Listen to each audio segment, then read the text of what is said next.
welcome back, ladies and gentlemen. No, you did not miss it, Princess Pie. You are right on time. I want to thank you all for joining me on this lovely, magnificent Tuesday night. I can't thank you enough for your patience. I took a couple of days off. We all need a couple of days off. I figured out why the intro and the outro sometimes stutters and why it sometimes lags. Apparently, it has to do with me running too many webcams and I need to upgrade my computer RAM. I had a professional computer expert tell me. So I'm going to get ready to cut to the second camera angle because I can't have the second webcam on when I start or end this live stream. It will cause it to delay. So we're going to load that up right now. We are shooting in dual screen, dual camera monitoring, courtesy of all of our supporters, courtesy of your supporters, your donation, your contributions to this channel. I could not do it here at the Truth Seekers Live headquarters, aka my apartment, without all of your help and with all y'all support. So I can't thank you guys enough, ladies and gentlemen. We have a great live stream planned today. Almost 100 people already in the building watching. Make sure that you like on your way in, and make sure that you give our supporters and our contributors and our channel sponsors a quick visit. There are all the links right there, sponsored by the Unique Boutique Candle Store, as well as Mystic Tone, as well as Jazzy Lipstick on Amazon. We have an incredible show today. And I really wanted to appropriately title this one, with how I was feeling. And I have a personal experience that we can kind of tie into today's message, right? Personal experience of what happened to me over the weekend. I'll explain it all to you. I'm recovering from dental extraction surgery. So if I sound a bit weird, I am on pain medications right now. We're going to see how this live stream goes. I am on pain medications though. So I'm feeling pretty good. It's been a while since I felt like this. My college days. I want to give a huge shout out once again for all of you joining us right now as we begin. Let us wait no further as we begin. We have some news articles to start us off with. That's a tradition. We have some news articles, and then we're going to go ahead and dive into the message. All right, we're going to dive into the message. Yeah, the dental extraction was kind of painful, but I was actually put out for it. I went to sleep, so it's pretty cool. I was kind of scared at first, but everything's all good now. Everything is all good. Let's go ahead and dive into our news stories, ladies and gentlemen, and we're going to get this ball on the road. So good to have 100 people already watching today. We have a lot of people that are interested in today's message. I'll tell you what. All right. It looks like I'm just going to have to cut the second webcam off because it's just not going to work right now, not with my current setup. So I'm going to have to cut the second webcam off. A 4-year-old boy was killed by a stray bullet as he was visiting his dad in Chicago. Now, they had moved to Alabama. Hold on one second. It says that I can't capture my screen. Hold on one second, y'all. I'm a little rusty if you can't tell. Jeez, let's try this again. There we go. A 4-year-old boy was killed by a stray bullet. Chicago police have identified Michael Mulchi Jr. as the boy who was struck in the head by 2 bullets. Tragic story once again. And, I hate to be so negative on these stories, but we have to tell these stories because they deserve to be told. WHNT reports that Michael and his mother were in Chicago for the weekend visiting the boy's father. The family had recently moved to Alabama, and Michael's father was finishing up work in the city, the station reports. The preschooler was getting braids inside the apartment of a beautician in the Woodlawn section of the city around 9 p.m. when gunfire ripped it outside. 2 bullets came crashing through a window, hitting him. The beautician sustained injuries after being hit with shards of broken glass. Michael died on Sunday at the Comer Children's Hospital after being removed from life support. Angela Gregg, and this is what's interesting about this story, Michael's mother spoke to the Chicago Tribune. She said, her son was a gifted boy. They murdered my baby, quotations, she said, before asking for the public's help to finding her son's killer. Do you think the public helped? Investigators do not believe Michael was the target of the shooting, but of course, Negroids don't bother going to gun ranges. Right? We don't know what it is or what it's not, Greg said, but we just know our baby is not supposed to lose his life at 4 years old, and somebody needs to step up and say something. Police don't know anything yet because no one is talking. No one is coming forward. Police, she added that police are answering their doors. Some people aren't answering their doors, and the people that are answering the doors are saying they don't know anything, but I know somebody knows something. Of course, the no snitching policy is held in extremely high regard in the Black communities. We know that. You and I both know that. Better not snitch. Even if it comes to the death of a 5-year-old or a 4-year-old boy. Michael Jordan was recently exposed for tipping a waitress $5 at a I think it was a poker game. They were casino gambling or something like that. So beside him is Wayne Gretzky, a Hall of Fame NHL player. And the story goes like this.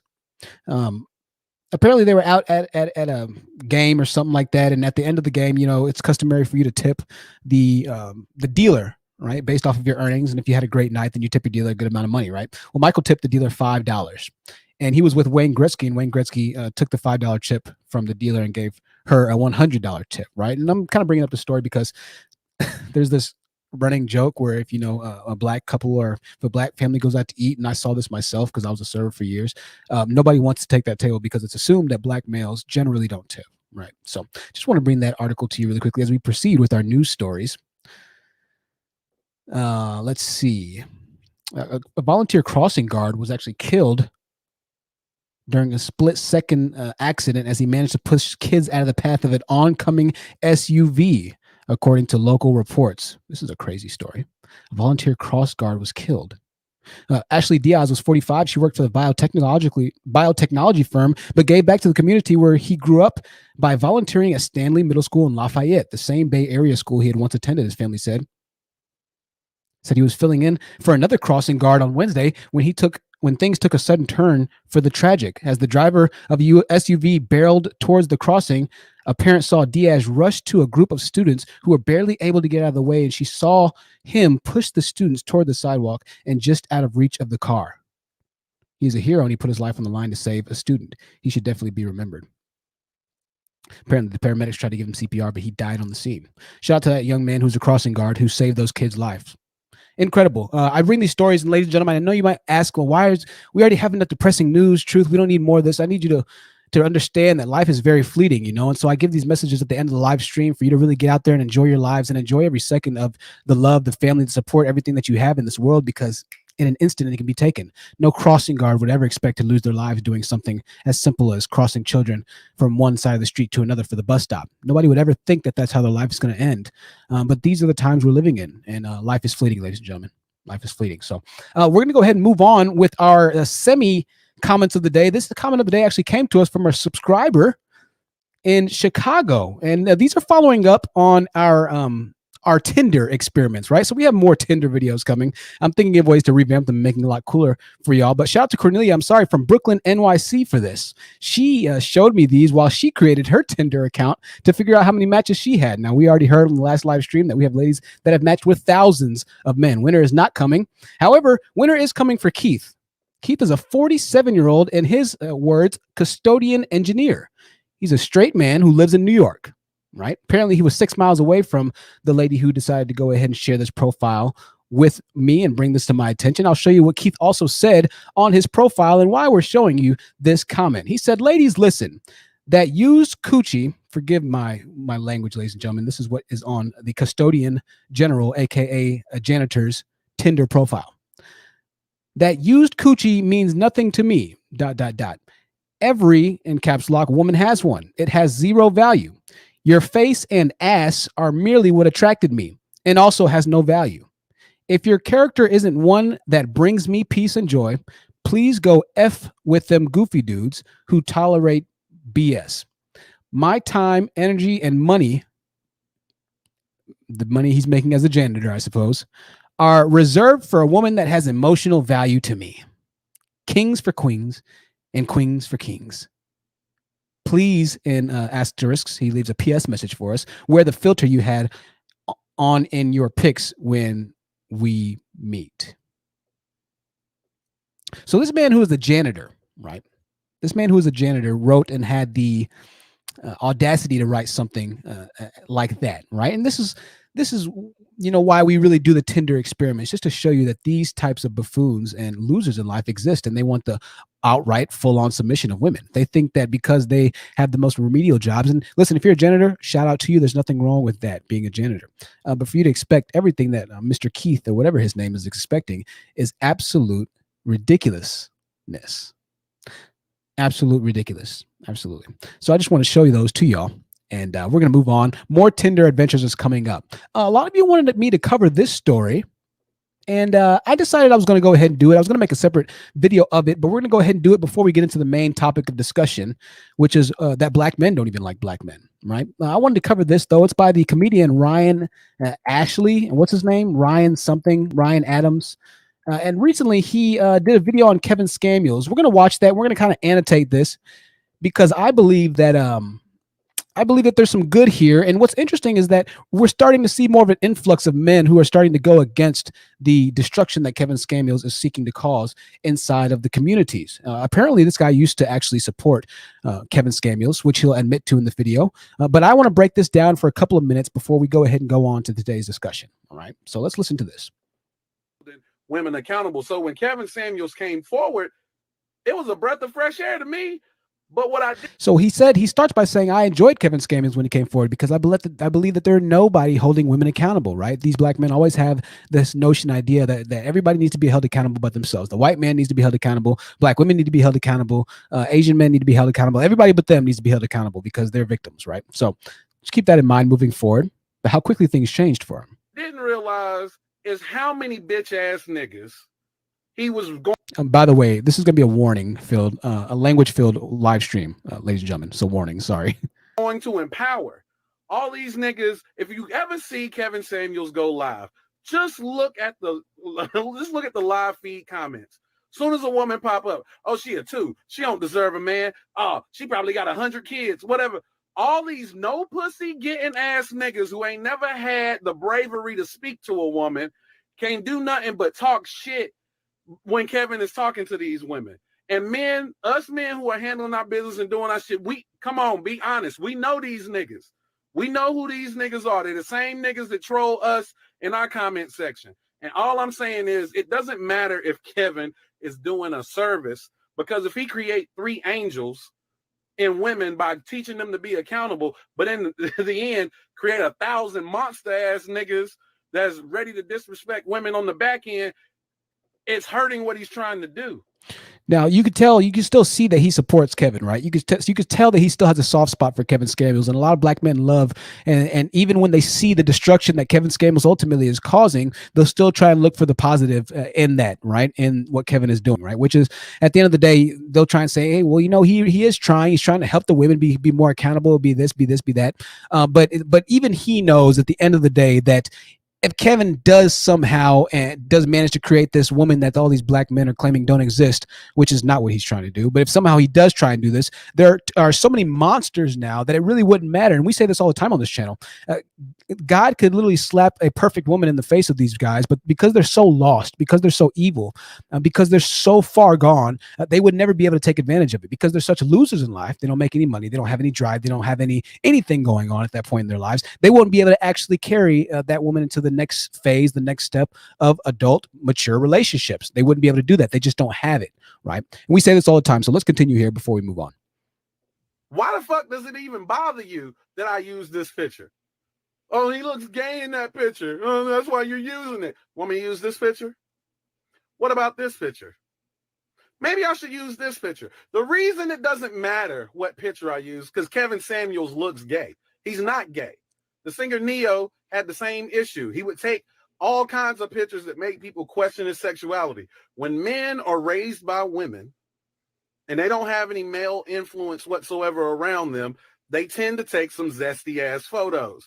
But Neo is married with children happily. This nigga's fine. Kevin Samuels been married twice. He has a child. That nigga's fine.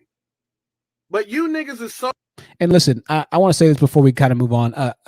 Guys, I don't care about if you're gay. Man, I don't care about any of that crap, right?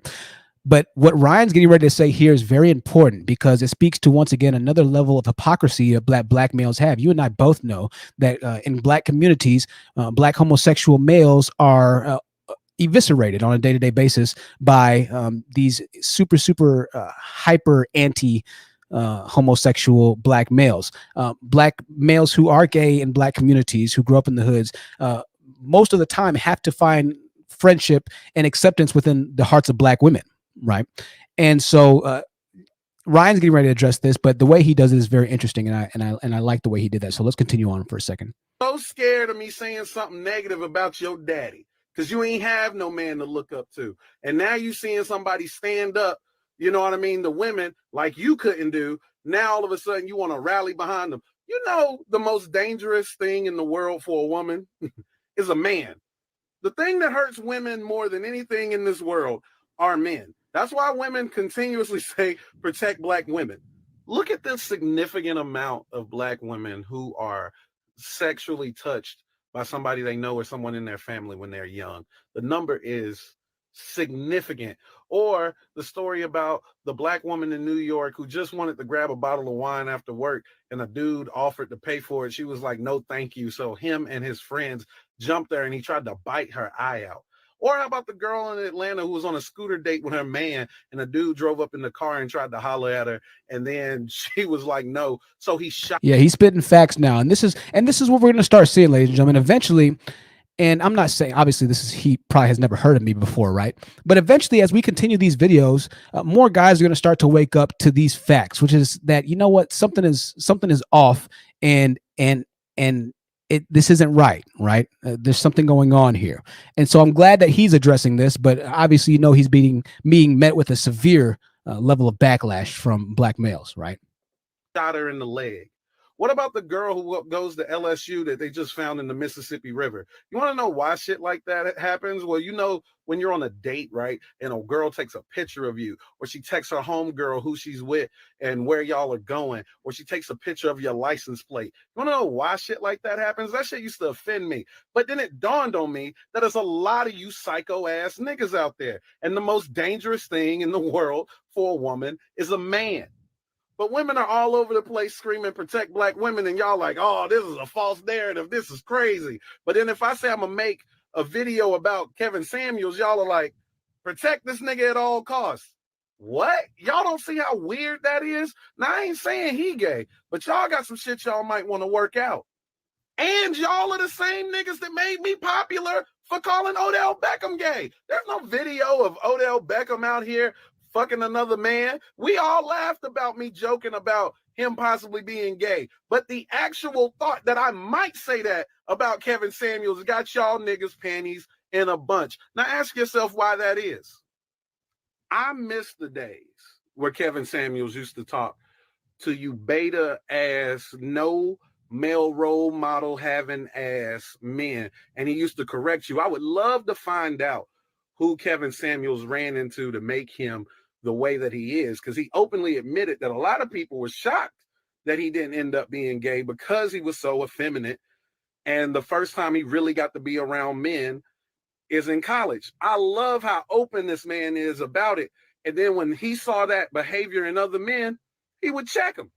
Man. So he goes on to saying in this clip, and I don't want to play it here because Kevin is he'll take anybody down who uses his videos. But he was telling this college kid, apparently man the F up, right? This kid was like I don't know. I think he was, I forget what his age was, but he was calling into Kevin's show when Kevin used to actually check guys. And Kevin was like, how much money are you making? The dude was like, well, I make $24,000 a year. And he was like, well, what is that going to do when you get married? Right. He was saying, man, the F up. You need to start making more money. You need to start becoming a better person. And Ryan goes on to address this in a little bit. We're almost done with this video, ladies and gentlemen, before we actually tie in this to the rest of the message here. So stick with me. Why aren't those the talking points that y'all like to repeat? Instead, y'all wait to glorify him once he starts winning arguments with women. So now he the godfather. But when he was digging a hole in y'all's ass and trying to make you be accountable men, oh, nah, he wasn't the godfather then. He ain't had the millions and millions of views or the followers then. See, you niggas is weak. You niggas is weak. Y'all the same niggas that ain't paying attention because you don't really want a woman. If you pay attention to Kevin's platform, he asks women all the time, do you want to pay significant bills after being pregnant? Every single woman says no. And you niggas go, see, they want too much. What kind of raggedy ass nigga wants to send his woman into the workforce after having his baby? Over 300,000 women die every year giving birth. And that's with modern medicine. And some of y'all are going, nah, that's third world country shit. Serena Williams is one of the richest black women on this planet, and she almost died giving birth to her daughter. Because doctors are more likely not to believe a black woman when she says that she's in pain. You ain't got to believe me. You can just look the shit up. But after a woman nearly gives her life and her body to bring life into this world with your genetics, you want her to go back to work so you can go half on the bills with this lady. You niggas are fraud. What, y'all don't remember what Kevin Samuels said about that? So because the real. We're going to end it right there. I just wanted to play that. And if you want to check that out for yourself, his name is Ryan Davis. Ryan Davis, he's a comedian. And I think the name of the video is Ryan Davis Tells All About Kevin Samuels or something like that. And he was speaking 100% facts. Like I said before, if you watch the beginning of the video, he liked Kevin at first because he was holding women accountable until he realized the monster that's being created from Kevin to all these lost Negroids, right? Pure facts. And this ties into the message because today we're talking about black males don't even like black males most of the time. I was at a party. We're going to go ahead and get into this. I was recently invited to a party. As a matter of fact, this was a couple days ago, right? I can't read y'all's comments right now. Give me 1 second. Hey, this is a couple of days ago. So let's talk about the translucent elephant in the room. Why black men hate other black men. Now we know about gang culture and this and that, but I'm going to show you particular clips of men who aren't even in gangs who speak about not liking their own people, not liking their own brothers. So this past week has been pretty interesting for me. 2 days ago, I went out to a new seafood restaurant, and a waitress, who's my waitress, she sat down and she really clicked with me, right? I told her I was a small YouTuber, and we talked about my channel for a bit. I didn't tell her exactly what I did. I just said I talk about socio-political things and socioeconomics and dating and stuff like that, right? Now, near the end of my meal, she told me that she was having a party at her house with all of her coworkers, and she invited me over to party with them. So in the spirit of YOLO, you only live one time, I said, why not? Right. The party attendees were mostly there from her job once again. So it was an equal mix of men, women, and, all races alike at the seafood spot. So when I finally got to the party, it was just me meeting everybody. And, I'm a pretty personable person. I'm a pretty nice guy. I'm pretty socially aware and socially conscious. And I can sit with just about anybody from any given, background and really be able to click and carry a conversation with them. I used to be a server for years as well. So I'm really good with people. Right. So it was a great night because I got to drink and party with strangers, almost like my college days. Right. It's very fascinating. Very fascinating. So people start trickling on in, and I stand up and greet everybody. They all know each other, but they don't know me. So everybody's saying, who the heck is this guy? Right. And she's like, oh, he was one of my tables and he was really cool. So I wanted to invite him out. So like I said, I'm a pretty chill guy and socially acclimating to new environments. But after meeting everybody, we went to the garage where the beer pong table was set up. And I was a bit too under the influence to play. So I just sat back quietly and watched as I clapped for both sides as they jousted fervently in the enshrined pastime of Americans' universities, beer pong, right? At what point, due to my inebriation, I knocked over a bottle. Thankfully, it didn't shatter. It was a glass Michelob bottle or glass Miller Lite bottle. But the interesting result of the incident was something that has not been uncommon in my life. You see, when I knocked over this glass bottle in the garage, all the white people cheered and clapped, right? That's what they do. If you break a plate in the restaurant, white people will cheer and clap and they'll joke and, rally to support you so you don't feel embarrassed about it or anything, right? But there was one person in the party who I didn't meet beforehand because he had walked in after we had all gotten to the garage. He was a black guy, and he didn't work with the lady that invited me out. So I knocked over the beer bottle, and so all the white people are clapping, the Mexican people are clapping, and the black dude waits until everybody is done clapping, and he says, this nigga here, right? Trying to publicly embarrass me for knocking over a glass bottle, right? I hadn't met this guy yet. So I just looked at him. He was a little younger. I think he was 19 or 20 years old. He was a little young cat, right? I'm 30. And so I just looked at him for a second, just gave him a quick smile. I didn't say anything to him, right? He's with this little girl. He brought this little Asian girl. So he thinks he's hot stuff right now. He thinks he's hot stuff. He's got a little Asian friend with him as well, a dude, Asian friend. And, the Asian friend's kind of trying to prop him up. And, he's taking pictures of him while he's playing beer pong and posting it to Snapchat. He's got like a hype man in this corner. These are young cats. But he tried to embarrass me, right? It's me and him are the only black dudes in the party, but he tries to embarrass me. So he said, this nigga here, right? Coincidentally, the only potential enemy or adversary I had in this party at this time was the person who looked exactly like me. I didn't say anything, once again. But that incident gave me the theme of tonight's message. So fast forward an hour or so, and I'm inside sitting on the couch, and his little girlfriend, Asian girl, whatever she is, and his homie, an Asian guy, walked in as I was sitting on the couch talking to one other person, right? They sat on the couch that was adjacent to me.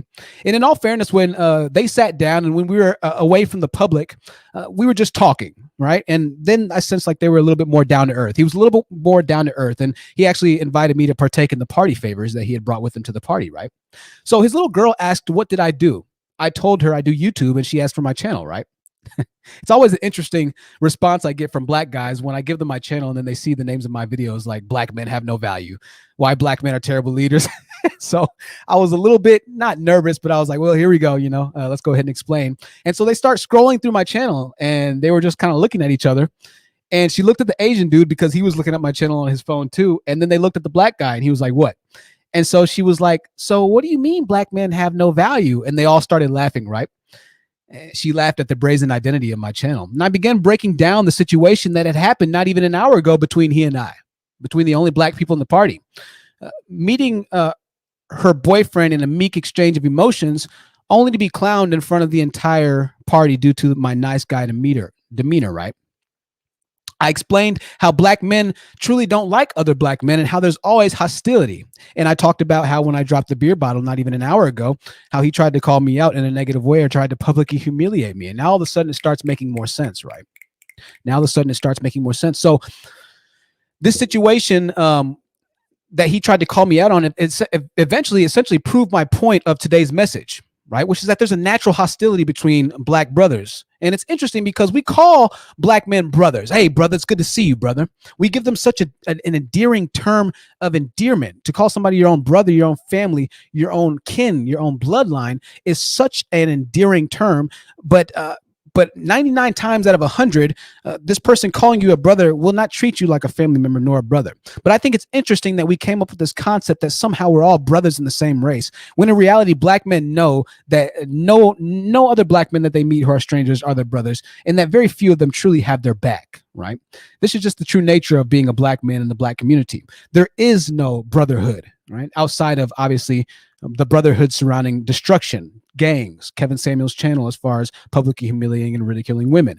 If there's not anything that's being built around negativity, then black males more than likely aren't going to form a brotherhood around it. And even certain environments, which can be seen as more popular or more positive, who have black men kind of surrounding them in positivity, can still be very exclusionary, if that's even a word, of you if you aren't inside of their little cult or gang. And I speak to, in essence, when I was on college and in college campuses, there would be, fraternities, right?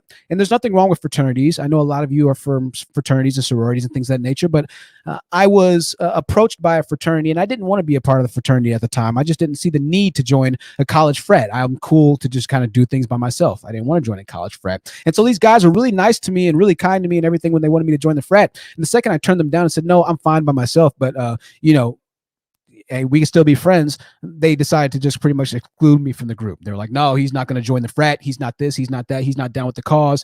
And I said, why can you call me? Why do you have to have me in your frat to call me a brother?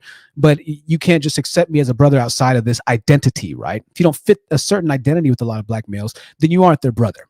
So I explained all of this to them while they're on the couch, and all of a sudden it started clicking inside of his mind. And he realized and he apologized. He was like, man, my bad, bro. I wasn't trying to insult you or anything like that. I said, no, you don't have to apologize, man. This is why I do what I do. And so I'm glad that we're sitting on this couch talking about this right now, because these types of situations happen more often than not. At the end of the night, we were all cool and everybody left on good terms, right? Everybody left on good terms. Now, black men know that you don't have brothers in black men. They know this. Aside from the gangs, the rap, the violence, the degenerate pop culture, we know that we don't have brothers in black men. We know that. Okay. Essentially, the same stigma that other races see black men in is the course or the light that we see other black men as well. And I say this all the time. Black men see other black men through the eyes of a white man, or more specifically, a racist white man, if I'm being completely honest with you. Right. This is why we have sayings like, I wish a nigga would. Right. All skin folk ain't kinfolk. We've made that and coined those terms and terminologies and phrases because we as black men know that most black men are not for you, right? Now, we know a lot of black men are racist towards other black men and have the same natural hostile vibes toward them, just as I experienced in that party, right? Until they prove themselves, until you show me that you're a part of my clique, a part of my circle. This is what every other race of people celebrates us for, which is excluding our own people. i.e. hip hop and rap. There are no other races of people that celebrate and have music celebrating the destruction of its own community and people. None, except for black men. Now, once again, after I explained what my channel was all about and what I stood for, they understood and they agreed with what I had to say. After all, the truth is the truth, and everybody knows the truth. This young man was a byproduct of black culture, and at that very moment in time, he knew it. But it wasn't until that time, it wasn't until him meeting me at that party that he was able to have that shift in thought. So if you're watching right now, because I gave him my channel, I want to shout out to you, my black brother, and my Asian sister, if you will, for donning us on this live stream. A lot of black men call me an Uncle Tom. And I was told this before, but a lot of you guys don't understand the true nature of Uncle Tom. Uncle Tom was a real slave. His name was Josiah Henson, I believe. And Josiah Henson was a slave that escaped and eventually came back to save almost 500 slaves to bring them to Canada, right? And so this Uncle Tom terminology, if we dig deeper into this, is coined or used in the fictional context that when it was started. And so there's a story written about this slave called Uncle Tom, and Uncle Tom was based off of a fictional character or a real life character, but in the story he was somebody that went against the slaves. In real life, Uncle Tom was actually somebody who was for the slaves, right? Uncle Tom, or Josiah Henson, he didn't want to escape because he was too busy trying to bring the other slaves back to Canada, where he finally eventually escaped from, right? This is very interesting. This is very interesting here. So pay attention to this. They'll call me a coon. Black males will call me a coon or an Uncle Tom, just like the oppressors and slave owners of our shared ancestors past, right?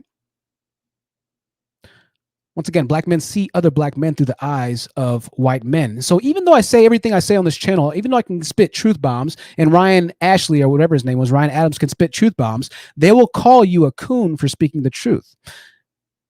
Just like the slave owners or racist ancestors, our ancestors' racist slave owners of days past. This is why I always say black males see other black males who are actually progressive through the eyes of a racist white man. They don't like to see true progress. They hate it, as a matter of fact. This is why black males on Kevin Scamill's channel are so enamored with destroying black women who have educations, because they see other black women, they see other black people through the eyes of racist white people, right? This is why you have millions of men that seek to destroy and humiliate women who choose to get educated, black women, right? It's funny, isn't it? This is funny. They'll call me an Uncle Tom, yet just like Josiah Henson, the real Uncle Tom, I'm trying to simply free them from their slave and slave owner mentality. They'll call me a simp because I treat women with respect and empathy. They hate me because I don't publicly spit on our women like our grandmothers, great-grandmothers faced in their day-to-day lives. And in the party situation's case, a black man will simply insult me publicly and then wonder why I make videos based on the hatred of black men towards their own people. It's funny. Everything I stand for is the antithesis of what most black males claim that I am. Yet, nonetheless, they'll fail to see how they're the exact type of person that they so despise. The FBI.gov, before we get into a video here, stick with me. Now, these videos we're getting ready to play are very interesting. For our audio listeners, I'll explain them. You don't need to necessarily be watching these videos, but I'll explain them, and they'll be pretty self-explanatory as we get into them. But the FBI.gov's 2016 crime statistic reported that 90% of homicides of black males were by other black males. 90%. 90%. Okay. Let's switch lanes. We've talked about moving out of the hood, but I want you to hear from black males why moving out of the hood is important. So we're going to play two videos. This first video is just going to be a clip really quickly from one black male. And then the second video is going to be a longer video in which we're going to kind of break down and dissect why black males truly don't even like other black males. These videos are very interesting. The name of this video is If You Got Money, Leave the Hood. Thank you for that $2 super chat. Whoever donated that $2 super chat, ladies and gentlemen, thank you. What it is. When you get successful, man, don't go back to the hood, man. First of all, don't tell people your plans. Don't show people your money. And don't go in the hood, bro, if you have any plans on becoming successful. Like I'm telling you, man, because niggas in the hood, they don't care, bro. They have nothing to look forward to in life. So like they see you, doing something with your life, you get money, you happy, you out celebrating, like they gonna want to make you as miserable as they feel. Misery loves company, you know what I mean? And water sinks its own level. So I mean, once you make it big, like don't go around them people, man. Stay the fuck away from the hood, man. Even if you gotta become a loner and you gotta lock yourself in a room and do 5 beats a day for 3 summers. So I just want to share that quick video with you here before we continue on. Even black men recognize and understand that when you get a certain amount of money, when you acquire or when you finally get to a certain place in life, it is conducive for the betterment of your own life and for your family's life to leave essentially what are known as predominantly black male run areas, aka the hoods. Even black men, well-to-do black people know that. And we all joke about obviously moving out of the hood. And we've said this plenty of times on this podcast. When you finally get money, we're leaving the hood. We're moving to the white neighborhoods. We're moving to the white areas because it's more peaceful. You've heard plenty of ladies tell stories about them being able to jog in certain regions in the United States at night, whereas in other areas, particularly areas that they grew up in, they couldn't do that for safety and obvious reasons. We've heard these stories 24/7, and black men know these stories as well. Right? Black men know this to be true as well. All right. The truth is always going to ring true, ladies and gentlemen. Whether or not they like it, they can call me an Uncle Tom or a coon all day, but the truth is the truth. So the white man still oppresses you, right? But when you get money, you seek the white man's neighborhood. Wait a second. So the white man's oppressing you, but when you get money, you want to move into the white man's neighborhood. I've yet to hear a single well-to-do black family headed by black male leadership that sought to find a community of like-minded black male leaders who are actually progressive, educated, and doing well in socio-capitalistic America, who sought to build a community of like-minded, like-looking people who could start to progress the idea of well-to-do black communities. They're so few and far in between. I've never yet heard a single black male say that I'm looking forward to moving into an all-black, well-to-do community. These types of conversations aren't had because more often than not, these communities don't exist. Okay. This is a fact. Okay. That tells me that deep down, you know that your situation and environment will be better among the same people that you claim that hate you, white people or Asian people or Latino people. Kind of like how you treat us on this channel. You call me all kinds of names, but at the end of the day, a lot of the members on this channel are some of the best and brightest people in our community. At the end of the day, I'd be willing to bet you my bottom dollar that you would rather be my neighbor than the neighbor Pookie or Glocktavius that's probably that you probably grew up with, right? This is what boggles my mind. So stick with me here. So you hate when black women are educated, and we're going to get to why black males hate black males in a second, right? You hate when black women are educated, but in reality, what they seek is the same thing that you as a black man, as rappers, entertainers, and high-earning black males seek as well. What do I mean? Well, for example, my ex-girlfriend was going to college, right? And going to college was her ticket out of the hood, right? Once she got to university, she was in an environment that was conducive to mental growth and financial prosperity. Obviously, most universities are white-owned, and hers was the same. Therefore, it could be assumed that since white people control most of the resources in America, attending a university is a great way to get you into the door of financial freedom. Stick with me. Or as black males previously explained, leaving the hood. There is a reason why more women are educated, and that is because they recognize that the hood or black communities simply don't have the ability to change what they themselves admit is going on inside the community, right? Yet in the same breath, black males are the same ones demonizing black women for getting an education to do the very thing that they're telling other black men to do. Just like this black brother here said, if you get money, then leave the hood. But they're demonizing black women for leaving the hood, right? This is very interesting. They're demonizing black women for leaving Blackistan, for getting an education, and saying, oh, it makes you masculine because you have an education, you have this and you that. But even they themselves don't want to stay in the same predicaments or situations, right? So the reason why they hate black women who are educated is because it reflects on the growing recognition of their failed leadership. But even more insane is that the black women they hate black women for simply mirroring what they're actively doing themselves. Let's go on to the second video, and this is where things get interesting. I found this video while I was looking for these types of videos. And this brother here sounds like he grew up in the area that we're talking about, the hood, right? So I want to play a little bit of his video. And he's starting to get a little bit upset and frustrated because he came to the realization through having conversations with his peers that everything isn't as it seems, right? So let's listen to what he had to say here. Let's listen to what this young brother had to say, and respect for him for this. I didn't watch this entire video, but it was good enough for me to play this clip. I'm a nigga that had to leave. Nigga, I'm out this bitch. But you want these people to think that I left because I hate the way I look, the way I am. I don't want to be around you niggas. Okay, let me tell you why I don't want to be around you niggas. Matter of fact, let me ask you questions. Could it have something to do with all the fuckery going on in our neighborhoods? Could it have something to do with all the stray bullets?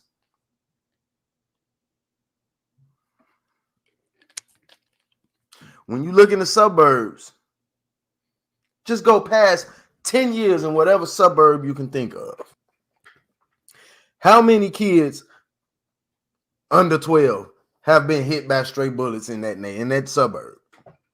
Come on, like let's really think about this shit. Like, yeah, niggas want to move away. It ain't got nothing to do with all the motherfucking garbage everywhere in the hood. Like, and it's not garbage that white people come and put in the hood. It's you niggas putting goddamn garbage everywhere.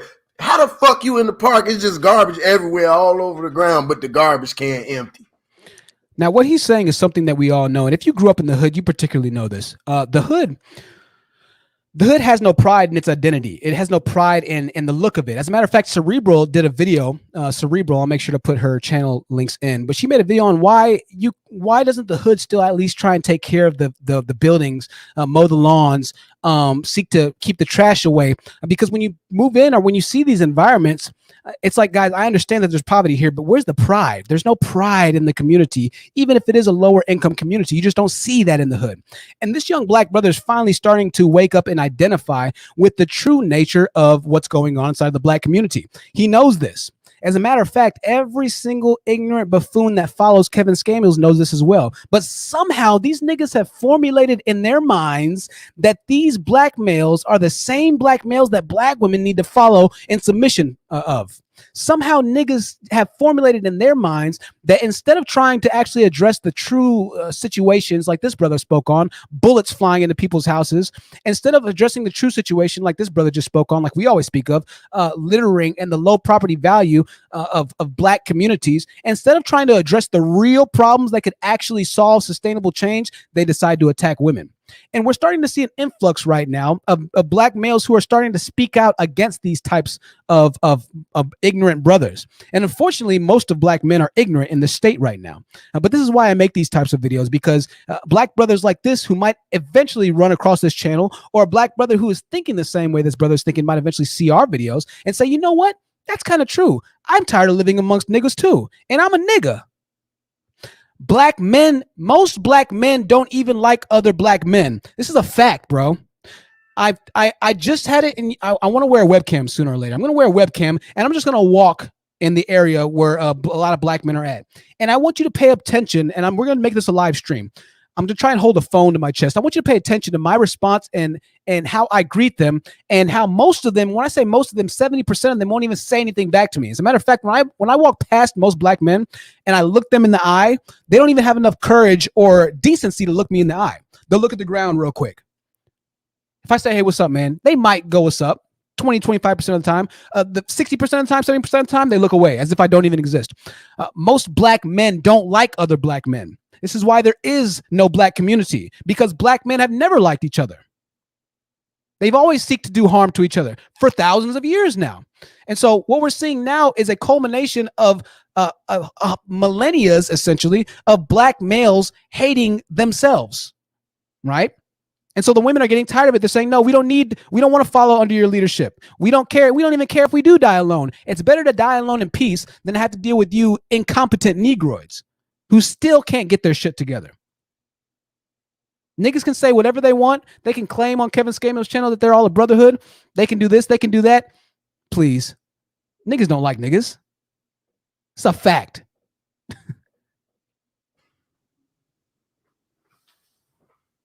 But these niggas just hate they blackness so much they want to get away from niggas. They trying to get away from us. They don't want to be around us. Nigga, I want to know where the fuck these people come from. All these woke conscious niggas on here talking all this shit. Where the fuck do y'all come from, nigga? I don't think these niggas come from black neighborhoods, bro. Unless y'all can show me some black neighborhoods where all this shit that I just named is not going on, bro. We got kids, we got women that ain't got shit to do with none of these dramas going on in this neighborhood, just catching all kind of goddamn bullets. And you want to say some niggas leaving because they don't like being black. These niggas is not deep. These are agents, bro. It can't be. These people can't be this out of touch, bro. I know I'm from Chicago, and y'all think like it's just so terrible in Chicago and nowhere else. But maybe that's what it is. Maybe it's just not like this everywhere else. Maybe in all the other parts of the world, except for the Midwest where the fuck I come from, our neighborhoods ain't tore up. You know what I'm saying? Because I know where the fuck I'm from. Nigga, this shit is tore the fuck up. Niggas is acting very fucking ignorant. Goddamn, the young women is having these little ass. So he's pretty much trying to, say, hey, well, maybe it's not, maybe this is the case everywhere I go. Well, this is the case in most black communities. We know this, right? This is the case. I want to play this video because I wanted to show you that the type of speaking and dialogue that we have here on this channel, it's understood by everyone. But for whatever reason, black men just cannot accept, by and large, what I'm saying here for whatever reason or another. I don't know what it is. Now, we have some good black brothers that are starting to find the channel. They're saying, hey, Truth, you're speaking truth. Almost 400 people watching. So good to see y'all in the building. 400 people watching tonight. 383 right now, it says on my screen. So make sure you like the video. What this young brother is saying is what we all understand, right? What we all understand. Yet somehow, and this is so incredible to me. This is so incredible to me. Somehow, regardless of everything that black men have done against other black men from the late 70s until now, they'll come to my channel and make it seem like I'm the one that's tearing black men apart, like I'm the one that's being divisive, right? This is fascinating to me right now. This is fascinating to me. Lorraine with the $5 super chat said, nope, Philly is tore up. Look up driving through Kensington, Philadelphia. This is what the black community looks like where I'm from. I'm definitely going to Google Maps that right now, and I'll bring it up on the live stream if I can, Lorraine. I'm definitely going to bring this up. Right? I want to record. I'm going to go back to something that this guy said in the video, and I'm going to explain how divestment essentially sounds just like what this young black brother said right here. And I missed this at first, but I need to play it again so we can talk about this divestment movement for a second, okay? Hold the fuck on, bro. I'm a nigga that had to leave. Nigga, I'm out this bitch. So he pretty much saying, I'm a nigga that had to leave. I'm out. So he moved out of the hood. This is what divestment is, right? Even black men are divesting from their own neighborhoods. So why black men would get so upset at black women for making up divestment? And listen, I'm not saying that divestment means you have to stop dating black men, but divestment can mean that you stop dating the traditional black male mindset, the degenerate black male mindset. That can be divestment as well. You start only seeking educated brothers. You start only seeking enlightened brothers, the simps. That can mean divestment as well, the men who actually want to provide. I understand not all of you want to date outside of your race, and I get that. It could be a comfort thing. But Negroids are divesting as well. And not just divesting by how they date. They're trying to move out of the same wretched environments that a lot of them are from, okay? Because they know that there's nothing left. They know that they haven't created anything. They know that their leaders have failed in and within their own communities since the late 40s. They know that. So Negroids have been divesting for even longer than black women have been divesting. And it's only till now that women are starting to get their education and say, you know what, we really don't need guys. You know what, I can get 1,000 matches on Tinder in a day.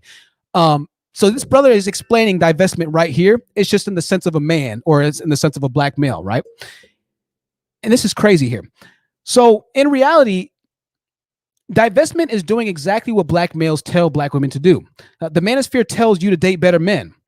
So if you're living in the lowest earning community in America, dating the better men would most likely not be a traditional black male. It would most likely not be the lowest educated type of man in America. If you're truly looking to do better, if they truly want you to do better, then more than likely it would mean dating out of your race especially since there's a need for it, since black women already outpopulate black males, and since a ton of black males are in prison anyways. But more than that, telling you to date a better male would literally exclude them from the dating equation 80% of the time. You're telling women to date better guys? Well, you're the worst guy in America. So you can't get upset at her for finally choosing to date better guys when she only wants to go for a man that will enable her to not have to work after she has a baby. Just like Ryan Adams says, the idea that you even are saying that that's too much is ridiculous, to be completely honest with you. But in one hand, they tell you to date a better guy, and then you get upset when you try and get the better guy, right? So I just want to say that. Divestment, once again, doesn't always mean choosing another man of another race, but black males are divesting, just as we see in this young brother doing right here, right? I want to show another video really quickly. This video I found on Instagram, and this is from Pop Smoke. He was a rapper. Pop Smoke was a rapper in his neighborhood, and I saw this video.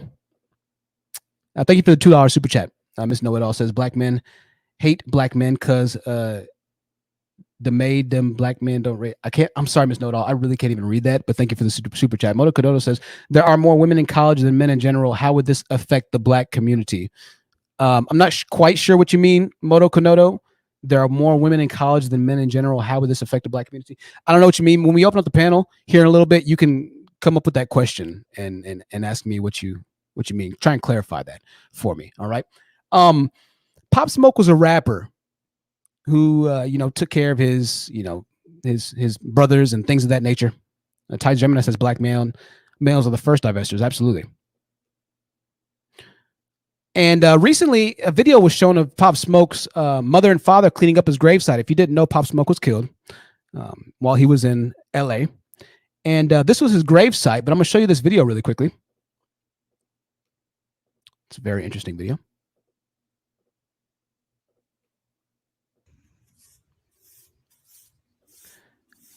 That's his father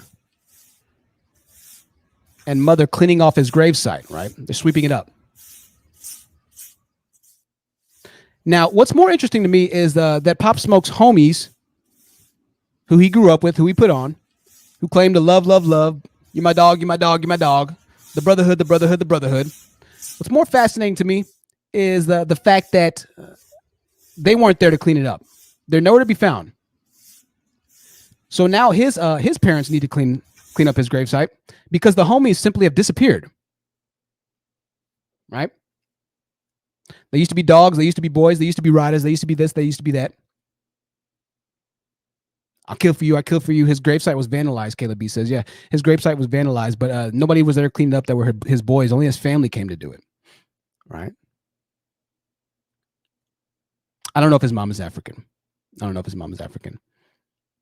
What happened to the brotherhood? What happened to taking care of your boys?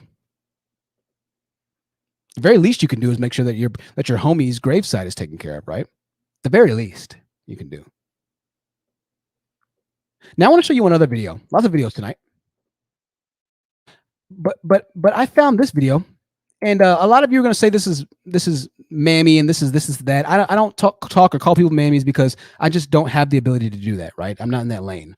But I want to show you the staunch difference in thought from the young black brother that you just got done listening to and this black woman who is wealthy, who is living in the hood. I want you to watch this. I came up with my own term, which I called regentrification. See, people call it gentrification when they think they come in, they take over neighborhoods and things like that. But regentrification means you leave, you go make a lot of money, you move back into the hood, you show them some success. You let these children see a positive person living on the corner from them, where the kids can walk past my house every day and say, oh yeah, you know what, that's where Miss Shantae, like some of my students from my high school actually live a block away from me.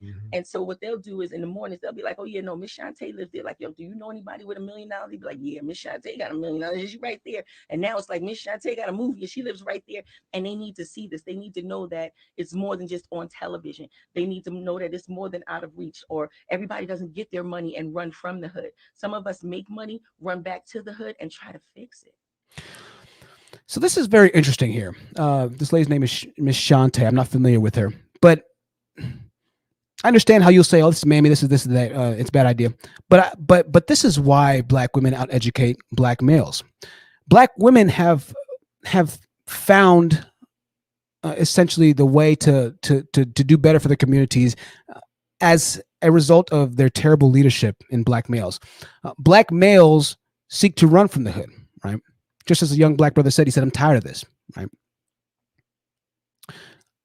Black males don't seek to go back to the hood when they finally have economic resources. They don't build businesses. They don't do this. They don't do that, right?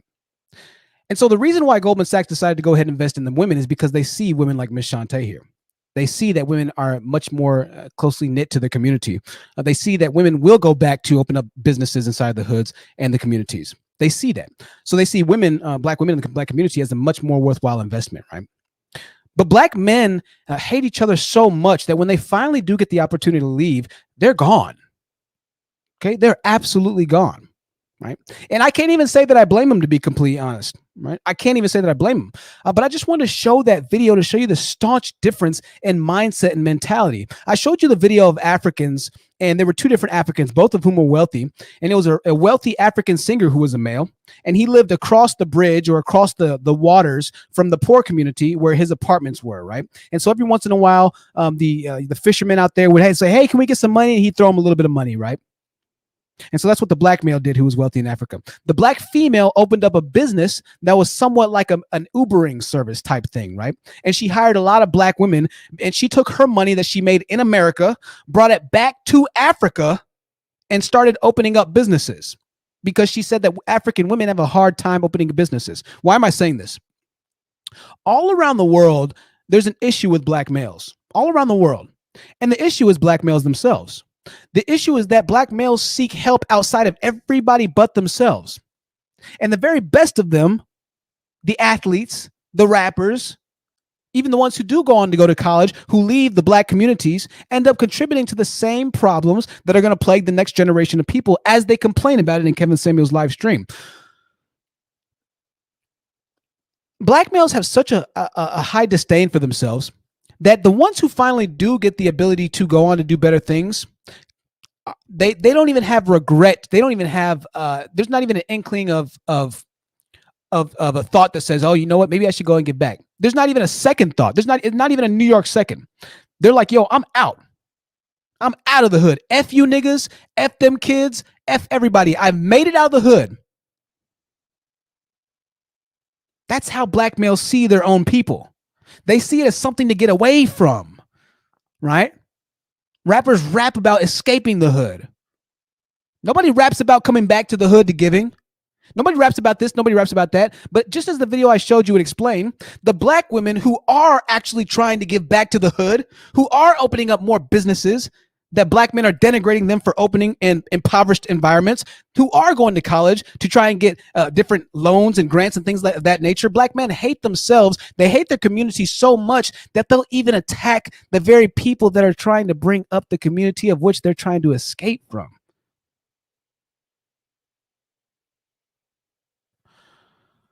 Woo! 402 people watching right now. This stream is sponsored by Unique Boutique Candles, absolutely, as well as Jazzy Wet Lips. Thank you so much, Organic Black.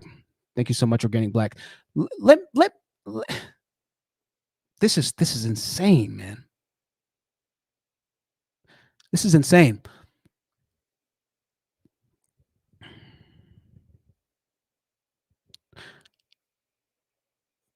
Black men hate black men so much. You know what? I can't even say that right now. I'm not going to say that. I'm not going to say that. We're going to play a little bit more of this video. We're going to play a little bit more of this video because I want to kind of go through, get some new people who are joining. I want to share this video one more time and let all the new people who are getting here see it. And then we're going to move on to our next point of discussion. An hour. I've been talking for an hour already. Welcome, everybody. Hey, if you're on your way home, if you're on your way to work, I want to thank you for joining us on the True Seekers Live podcast. So good to have you in the building. I want to thank you for joining me and spending time here.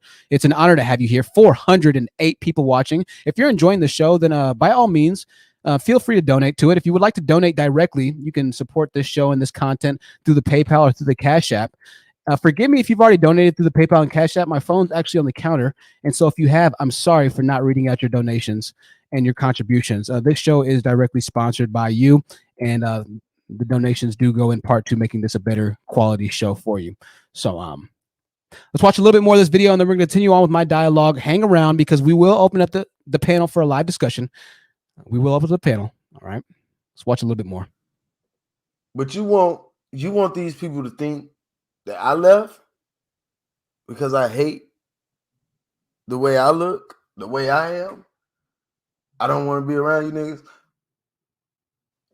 Okay, let me tell you why I don't want to be around you niggas. Matter of fact, let me ask you questions. Could it have something to do with all the fuckery going on in our neighborhoods? Could it have something to do with all the stray bullets?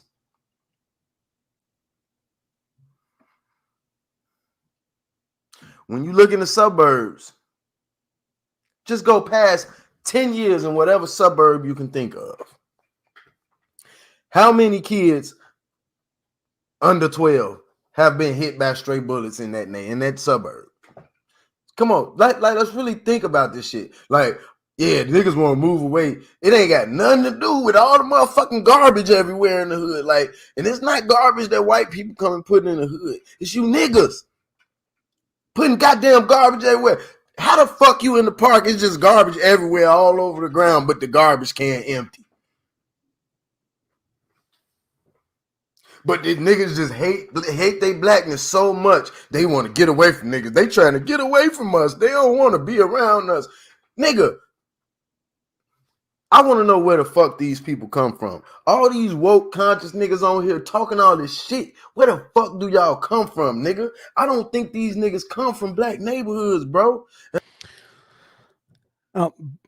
Black males hate their environment so much that they seek to destroy it, right? Black males hate their own people. Black males hate themselves so much that even after gaining freedom, they found a way to continue white supremacy to levels of which no civilization has ever seen, right?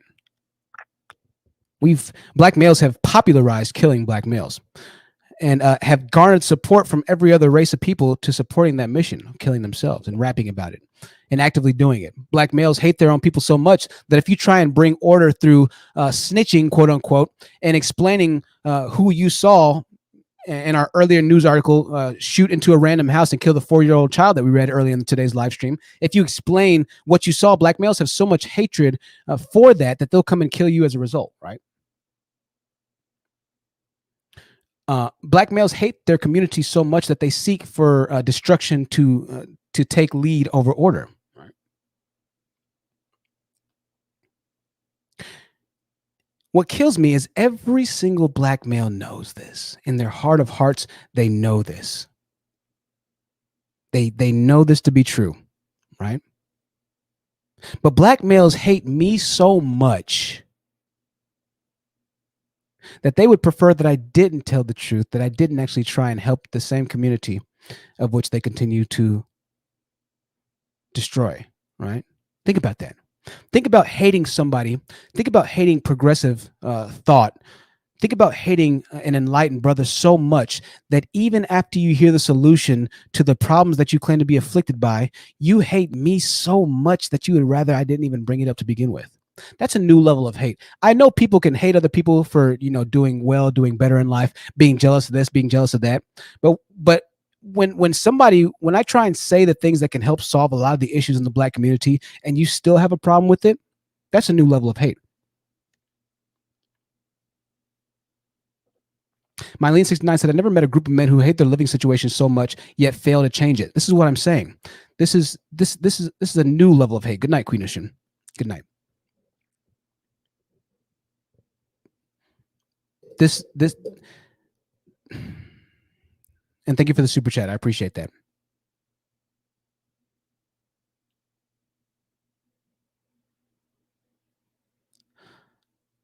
I don't know what exactly is wrong with black males. I don't know what went wrong from the 40s to now.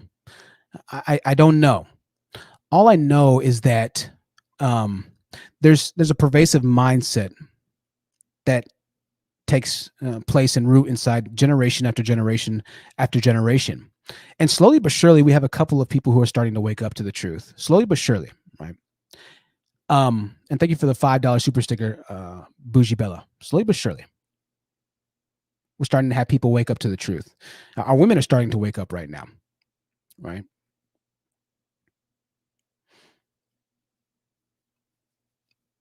But I don't think that even as we have people that wake up to really understand just how bad hatred is amongst Black brothers, even if we have more people starting to speak out against it, they'll dismiss you as the Uncle Tom, right? As we spoke about earlier, they'll dismiss you as the bed wench. They'll dismiss you as the whatever it might be, right?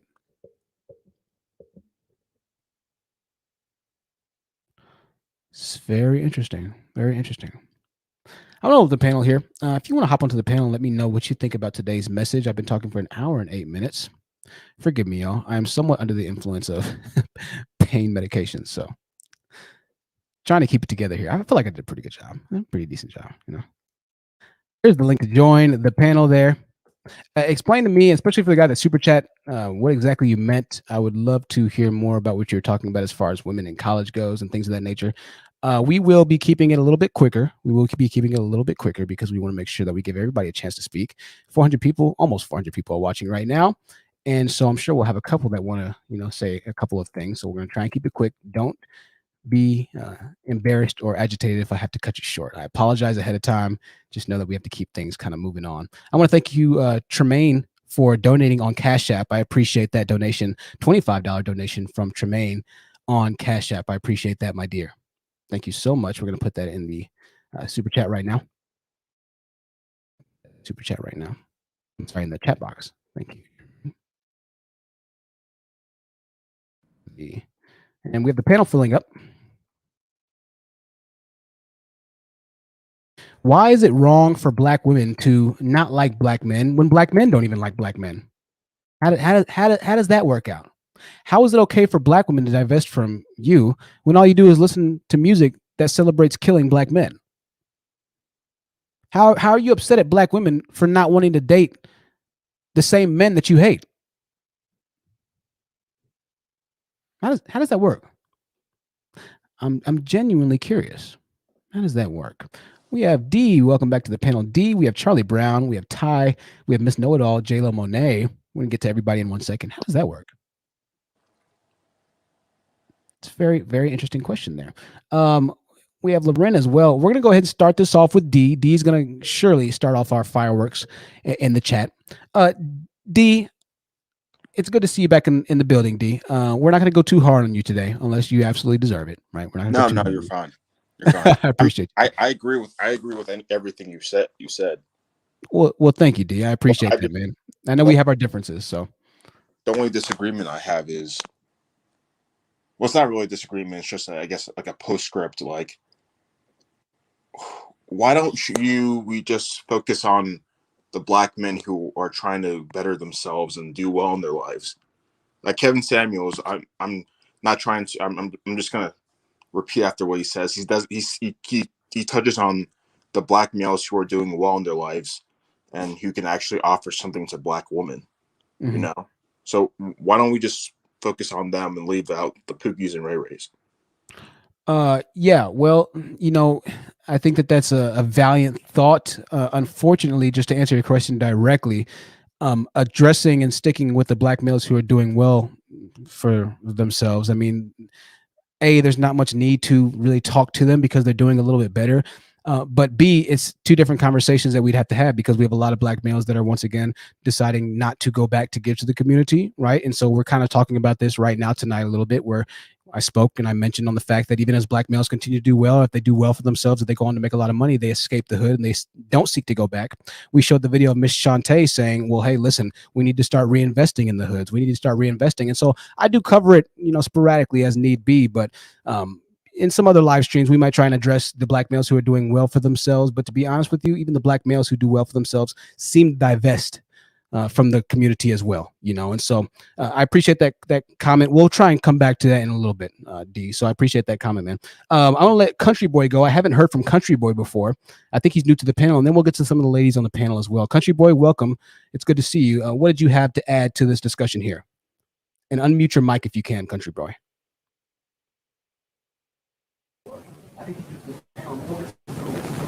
Country Boy, welcome. Good to see you. All right, Country Boy. if you are listening, just one second. Good evening. Good evening. Okay, 1 second, country boy. It sounds like you're calling from a submarine. It sounds like you're like 30,000 leagues under the sea. So if you're listening or if you're talking through headsets or a headphone, I need you to unplug that headphone or headset. Also, if you're on Wi-Fi, put your phone on data. There we go. It sounds a little bit better. Go ahead. Oh, yes. Give me for that. Okay. Quick question. I was wondering, to that last caller that, that just came out, I was wondering, how do... Okay, country boy, it's the connection, man. The country boy, it sounds really, really, really bad. It's really scratchy. Are you on a headset right now? Oh no. Okay, it might be the phone. Do you have another phone to call with, man? It sounds really bad. Oh, this tablet. I'm sorry about that, but there you go. That sounds better right there. Okay. How do we get back to the Black Wall Street mindset? A decent sector of us. That was the question posed to you and to your panel. Yeah, and that's a good question, country boy. I'm gonna put you on mute for a second. We're still having some sound problems. Thank you for the question. How do we get back to that? Yeah, it's gonna take solidarity and mind and thought. The bigger thing is starting to have these conversations of us recognizing the true nature of how black males see other black males. You see, there'll never be another Black Wall Street, if I'm being completely honest with you. There just won't be, because black males are too divisive. They hate each other too much to actually sit down and build something sustainable. It's just not going to happen, at least not for the next, in my opinion, 200 to 300 years. Right now, black males don't want to focus on what the problem and who the problem actually is, which is themselves. They want to focus on the women. They want to focus on the white man. They want to focus on the Asian man. They want to focus on white women. And they want to focus on everybody other than the true problem in their community, which is themselves. And so until you start to hear more mainstream messages of black males rising against the demonization of black women, until you start listening to and finding more YouTube channels that preach the messages that we preach on this channel, which is that black males need to get their shit together and stop complaining about everything, until you start to see an influx of black males who choose to be more simp-minded, who choose to be more caretakers, providers, protectors of women, until we start to see that change happen, then we're not going to ever have another Black Wall Street, because Black Wall Street was the result of this solidarity of thought between black people and putting black people and the black community first. And that's not what black males want to do at all right now. Black males simply want to have their own devices and selfish desires fulfilled. They want to be worshipped and submitted to without having to put in or without putting in any work. They expect the world, but aren't willing to give and work for the world that they expect to be given to them. And so we're not going to see that until black men start to address their work ethic, their low education, their low earning. We're not going to get there until black men start to understand that everything wrong that they're experiencing in their own community is at the hands of themselves. And that's going to take a very long time, So good question there. We're going to go ahead and move on to Commendable K. I think Commendable K hopped on the last live stream and didn't get to say much. So after Commendable K, we'll get back to some of our ladies on this channel. Actually, Commendable K, are you a lady as well? I think you are. No, I'm not. But thank you for having me on Honest Truth. I really appreciate it. Nah, not a problem, man. Not a problem. Yeah, what did you think about the topic at hand? Black males really hating black males. Have you experienced this at all in your own life? Or yes. So I grew up partly in the beginning of my life when I was younger in a white community. Then I had to move to a black neighborhood. That's where I spent majority of my life after that. And I could say, yes, black men hate each other. It's it basically is formed with people joining gangs and victimizing people who are not with the gang and down with the gang and down with the negative things that some of us perpetrate throughout the neighborhood. And also just kind of touching on what you said earlier, there's a lot of shaming language used to control actions and thoughts of others. Examples are calling people Uncle Toms, mammies, and coons when you critique the black community. It basically falls on black men because there aren't any black women gangs, and majority of violence is done to black men by black men, especially when growing up in black neighborhoods. Absolutely. Absolutely, 1000% on the mark and on the money. It's true. There are no black women gangs. I'm very glad that you said that. And we saw the number of statistics earlier. 90% of black male deaths, I think it's actually closer to 91%, are done by other black males. And so we have this entire movement of protect Black Lives Matter and this and that, and it's like, guys, like not even 30 niggas got shot by white people, by white cops last year, guys. All right. Out of the thousands and thousands and thousands and thousands that were killed, it was by black males, right? And so until we really start to have a shift in mindset into accepting how black males see their own people, this is never going to change, right? Because it's not most black women, like you said, that are doing the violence. It's not black women that originated rap music. It's not black women that are roaming through the hoods and doing drive-bys, right? It's simply not. It's black males. So I'm very glad you said that, Commendable Kane. Thank you for your own personal experience. And I have personal experience in that as well. So often that even at the last party that we talked about in the beginning of the live stream, I experienced that. There's just this passive aggressive or microaggressive, interaction or an exchange of emotions when you first meet a black man. Almost he has to check you really quickly to see if you're really, to see what you are, what you're all on about. White people don't have that, man. White people can come together at a party, get drunk together, sleep at each other's house. They don't even know each other. That's how white people live. As a matter of fact, I experienced that firsthand, right? It's not a problem. Yeah, man, you can crash here, bro. No problem, right? I crashed at white people's houses. I didn't even know them, and I was just drunk on the couch. Crashed, woke up. All right, man, it was nice meeting you, man. We don't have that type of brotherhood in black communities. It's just not there, I was going to say one other point. I just kind of piggyback on what you said. The real problem is that majority of black men, both online and in real life, we're stuck on using 1850s and 1950s talking points. And that's what the huge problem is. Everyone else is forward thinking, focused on 2022, 2042, 2062, yet our people who we deem to be our leaders or the loudest voices in the room, they're focused on 1950, 1850. They're talking about racism and white supremacy, the thought process, mindset, and government that no longer exists. Most of that thinking is extinct, and a lot of those people are too old to actually affect anything. So it's almost like people are fighting an enemy that no longer is there. There will never be another Black Wall Street because we're not passing on gainful knowledge freely, have accepted being anti-Black, like you said, the honest truth, such as the rap and other things where we dance to our destruction, and also people complaining about the past instead of doing things to change their position now. Commendable, okay. So well said, man. Absolutely brilliant and on the money. Absolutely brilliant and on the money. I 1000% agree with everything that you said. 1000% agree. Thanks for bringing that up, man. I appreciate that. Let's go ahead and get on to some of our ladies on the panel. We're going to start with Miss Know-It-All. After Miss Know-It-All, we're going to go with Ty the Gemini, and then Loren for the continuance of this discussion, and then we'll move on to everybody else on the panel as well, ladies. So thank you for your patience. Miss Know-It-All, unmute yourself, and the floor is yours. What did you have to say on this concept? Really quickly, hello everyone. Hello, Mr. Truth. How are you? I'm very well. How are you? I'm well, sir. Step 1, make it. This is the Black man. Step 2, leave the hood. Step 3, obtain whiteness. Step 4, never look back. Absolutely. That's what. Absolutely. Never look back. So let me finish saying one more thing. I'm gonna let everyone get the floor.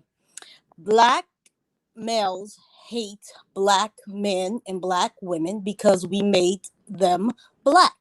Simple. Next thing, Pookies and Ray Rays who stay in the hood. They've been coddled, and they're the type of dudes that will say, if you Truth came out of college, got your degree, they'll say, F you and your degree. Let Pookie or Ray Ray come out of prison, they'll have a whole block party for them. So that shows the mentality. I feel, and I hate, and a lot of people are going to come after me, but I feel Black people, and I'm not just saying the male, sometimes we are either been conditioned or we're inherently haters. Just something in us don't like to see other people shine, period. It's just something in us. We don't like other people shining. We don't like to hear about it. And it's like holding a mirror to ourselves and saying, what are you doing? And because you're not, they don't want to soar to the sky. They don't want to do anything. So when they see you shining, is almost an insult. And then the last thing I want to say is and I don't want to be negative, and I don't want to, but I don't think we will ever get to a place of just the community coming together. I just don't think it's going to ever happen. It's just not going to happen. It's just, and I hate to say it because the work is so it if black males, if they're fighting so hard, resisting, saying I don't want to fix myself, the truth is in their face, and they still deny it. Yep. They deny it. No, it's not happening. It's not us. It's the white man and the black woman. It's these other brothers. And then the ones that leave, they're saying, forget this. And I get it. I understand there's a fear. You don't want confrontation, but I blame them too, the educated lames and the ones, because you're leaving the community to these monsters, to these predators, to these people, to these individuals who can't see it and won't see it. So that's all I have to say. I'm sorry for my rants. No, you're fine, Ms. Know-It-All. Very well said. Very, very, very well said. I completely agree with a lot of what you said. Country Boy, I'm going to take you down right now. Country Boy, I appreciate you joining, but watch us on the live stream, man. I appreciate you, Country Boy. Thank you, man. Country Boy's cool. We had some connection issues. Kamisi, I see you in the back. Kamisi's first time on the live stream panel with a $10 super chat. $10 super chat from Commendable K. Says it's all about social class because the ones who do well make money legally and are positive become victimized by those who endorse the criminal element.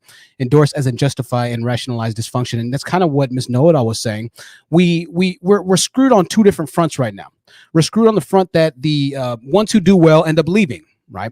And they want nothing to do with the Pookies and the Ray Rays that afflict them and that afflicted them and that drove them to do much better in life. They're like, listen, I'm done with it. And like Ms. Know-It-All said, I understand to a certain extent. However, this problem is always going to be pervasive, and it's going to continue if the ones who do well don't go back and try and help to get the Pookies and Ray Rays sorted out. Right.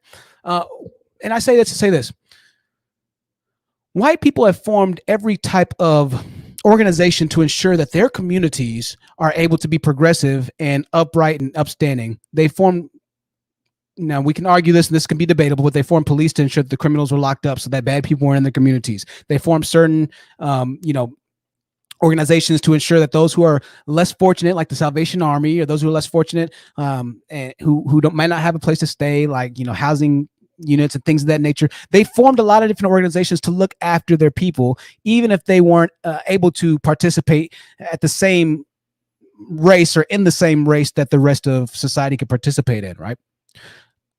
Black males haven't formed anything to where any of their people that are in the terrible environment known as Blackistan, they haven't made any type of organizations. They haven't given any type of lookout, if you will, for the people that are being afflicted by being raised in the community. Moreover, after they get out of the communities, they're gone. And they don't come back to try and give new organizations. They don't come back to try and do housing paint, jobs for free to increasing the property value. They don't go back to forming any type of small business that can, mow lawns. You understand what I'm trying to say?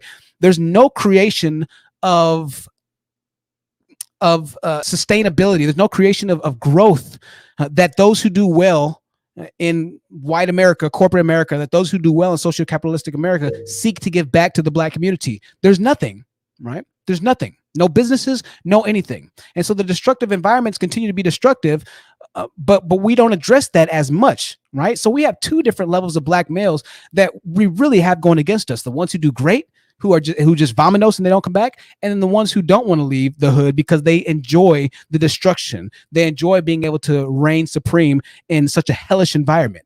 It's just a twofold problem here, right? The good Black males hate the terrible Black males. The terrible Black males really hate the good Black males, and they hate everybody else in the environment as well. It's a twofold problem. Very interesting. We're going to go ahead and bring on Kamisi. Kamisi, this is your first time on the podcast. Mickey, I'm going to try and get you in on the back, sitting in the back right now. Kamisi, unmute yourself. The floor is yours. Are you a lady or a guy? I'm a guy. Let me let myself be seen for a hot second so you won't think this is me. Sure. I'm not sure what's going on. Kamisi, don't take this as an insult, but the guys' connections tonight are not doing that good. You have some static going on. Can anybody else hear the static? I'm just trying to make sure. You're talking on? Okay, you're talking on a headset right now. Somebody else hears it. Oh yeah. Oh, are you on Wi-Fi right now? No, I'm just on a little Chrome computer. Man, I don't know why this thing is doing that, but Can you hear that? I hear a little something. It might be your microphone there. I tell you what, we'll just try and get through it. Go ahead. What do you want to add to this conversation, Kamisi? Yeah, I just wanted to co-sign. That was one of the first main thing. I just happened to be doing things. I don't know anything about this podcast. This is my first time actually. Just I ran into it just like a few minutes ago, and I saw what you were saying and what you were talking about, and I know that it's. You know, I tune in to Cynthia G on a regular. She covers this, and I've been banging it out. When I say banging it out, co-sign it. I mean, I'm here to back it up. I don't want anybody for us to even try to deny it. We cannot deny this truth, and the turnaround starts with this truth here. We cannot deny it. We got to stop denying it. We got to come clean. We have to acknowledge this. We hate each other. Absolutely. We have a problem. It's something going on with us that, whatever it is, but this is where it starts. Admittance.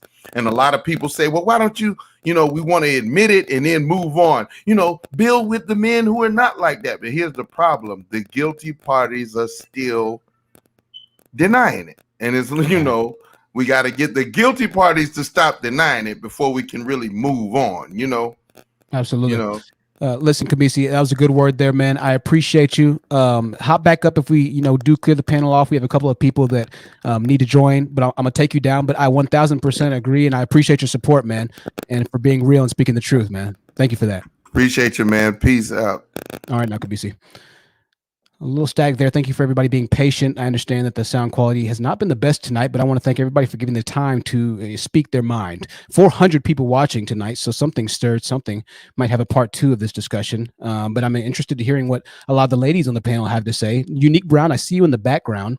We're just going to go ahead and give me a couple minutes so I can bring you up. We're going to take somebody down as we have some of our guests speak here in a little bit.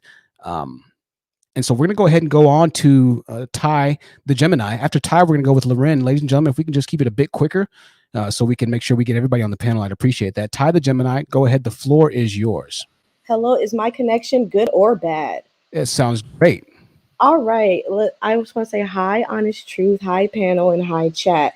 So I really want to jump on the backs of what everyone has been saying, but I want Black males to understand, like what the previous man was saying, that you guys are we're prisoners of war. Like, we need to cut it.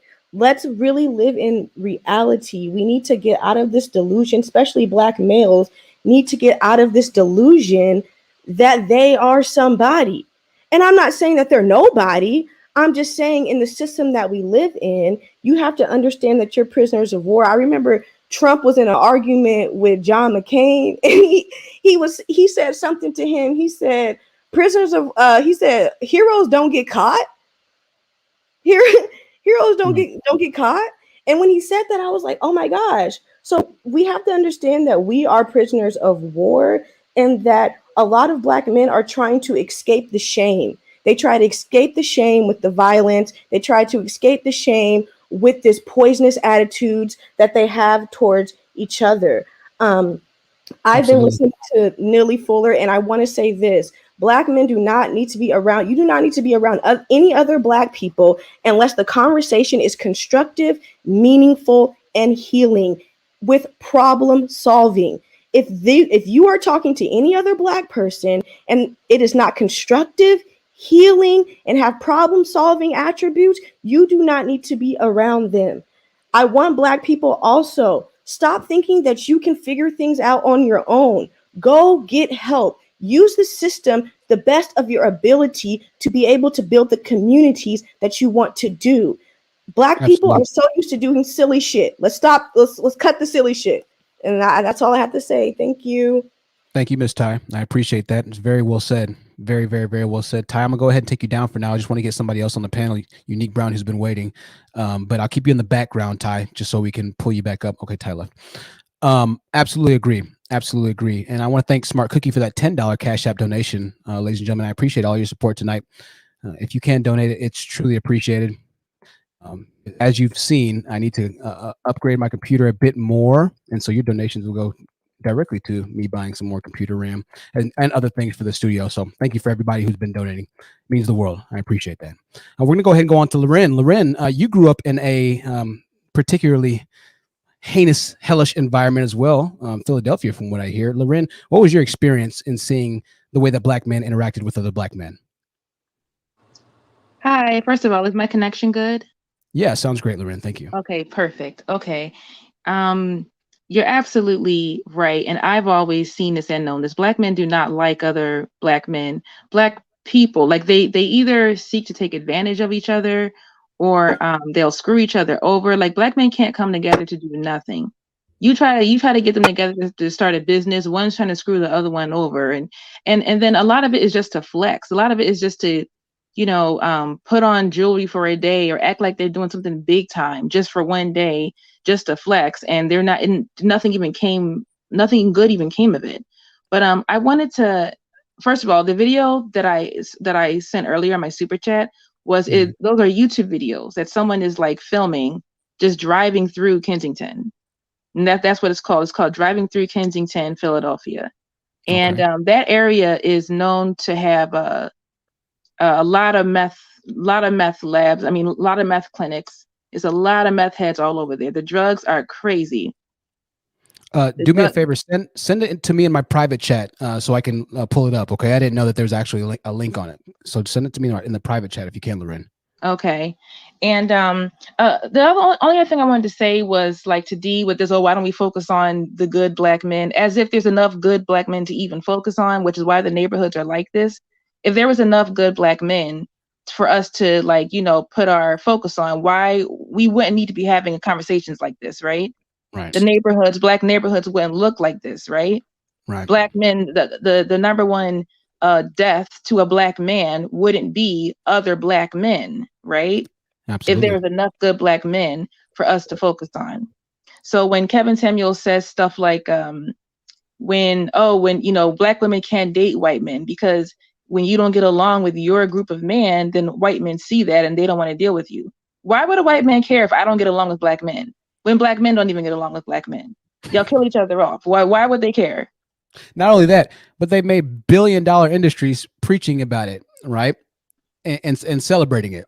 So yeah, that's what kills me. It's like, wait a second, y'all don't even like Black men. So why do you expect Black women to like Black men? And why would a white man be like, oh no, do you get along with Black men? Do you have a strong community? Are you like people always say, oh, no one can ever disprove anything that Kevin says. People can disprove Kevin all day long with simple logic and facts, but it's just like like what Ryan was saying, these no daddy having booty babies just don't want to hear it. Can I interject? Since you brought me up. Sure. Go ahead, D, and we'll try and keep it a bit quicker. Thank you, Loren. I appreciate that. Go ahead, D. It's a good thing that you brought up the Ryan Davis comment because again, I wasn't raised by a single mother. My mother and father have been married for almost 30 years. My dad is a doctor. He went to prestigious schools. Okay, quickly, D. Quickly. Anyway, but look. All right, D, we're going to come back to you in a second, man. You're not quite there. I appreciate you, though. Let's go ahead and move on to, we'll go to Jayla Monet. She wanted to say something really quickly. And then after Jayla, we're going to go with Charlie Brown, then Mickey Red, and Kier, I see you, but I know you're patient, Kier. And then after Mickey Red, we'll go with Unique Brown. Sorry, D, you're just not quite there, man. So we got to keep it moving. We'll come back to you in a bit. Jayla, go ahead, Jayla. Hi, can you guys hear me? Yeah, I hear you perfectly, Jayla. Go ahead. Okay, there's like 3 points I wanted to make really quickly because I have to go to class in the morning, so I can't be up all night. Quickly, go ahead. What I've noticed is that most Black men have antisocial personality disorder. Right. And if we look at the symptoms of that, basically is deceitfulness, hostility, and responsibility, manipulative. I'm sorry, I'm kind of nervous right now. Being manipulative, risk-taking behaviors, aggression, impulsivity, irritability, or lack of restraint. You only need 5. You only need 5 to show 5 of those symptoms out of the 7 to even be diagnosed with antisocial personality disorder. Okay. If What's they your second don't point? have antisocial personality, if they don't have antisocial personality disorder, most of them have narcissistic personality disorder. The symptoms of narcissistic personality disorder is an excessive need for admiration, disregard for others' feelings, an inability to handle criticism, and an inflated sense of entitlement. Okay. And if we look at the behaviors of Black men, by and large, they check off literally all those boxes. Okay. Also, I really think, and shout out to Cynthia G for doing this report. She went over the Moynihan report on a live stream recently, and it was very, very, very insightful, especially when it comes to a lot of the talking points that these Black men use. Jayla, I appreciate it, Jayla. We're gonna go ahead and move on. I appreciate those points. We just want to kind of keep it a little bit shorter, okay? So thank you for calling in. I appreciate it, Jayla. No problem. Thank you, my dear. We're gonna go ahead and move on. We just gotta be a little bit quicker, ladies and gentlemen. So Mickey Red, the floor is yours, Mickey Red. I'm sorry, Truth. Just really quickly, if you just YouTube Kensington, Philadelphia, literally tons of videos come up. I don't even have to post like there's just tons of them. Sure, I'll YouTube it right now. Thank you, Lauren. Actually, I said Charlie Brown was next, and then after Charlie, we're gonna go with Mickey. Okay, Charlie Brown, go ahead. How you doing today, Honest Truth? I'm good, Charlie. How's your day been, my dear? Stressful. I've been dealing with arrogant CEOs all day. Makes my head hurt. But I just was thinking about what Dee said, and I was going to say something completely different. But when he said something about his background and his parents and everything, both of my parents abandoned me. My grandparents raised me. They were older. And both of my parents walked out, and I still managed to get an undergrad, a law degree, and an LLM. Your parents have absolutely nothing to do with achievement. Anybody in America, if they want to achieve something, they can do it. Okay, so let's stop with that whole notion of you got to have your mom and dad and they have to be educated for you to do something. Neither one of my parents were educated. My dad was a criminal, and I still managed to make something out of myself. So we're not going to go and hold that up as a badge of honor, because Black men have a habit, especially the ones that have two parents, they have a habit of beating it over everyone's head that somehow having two parents is a success.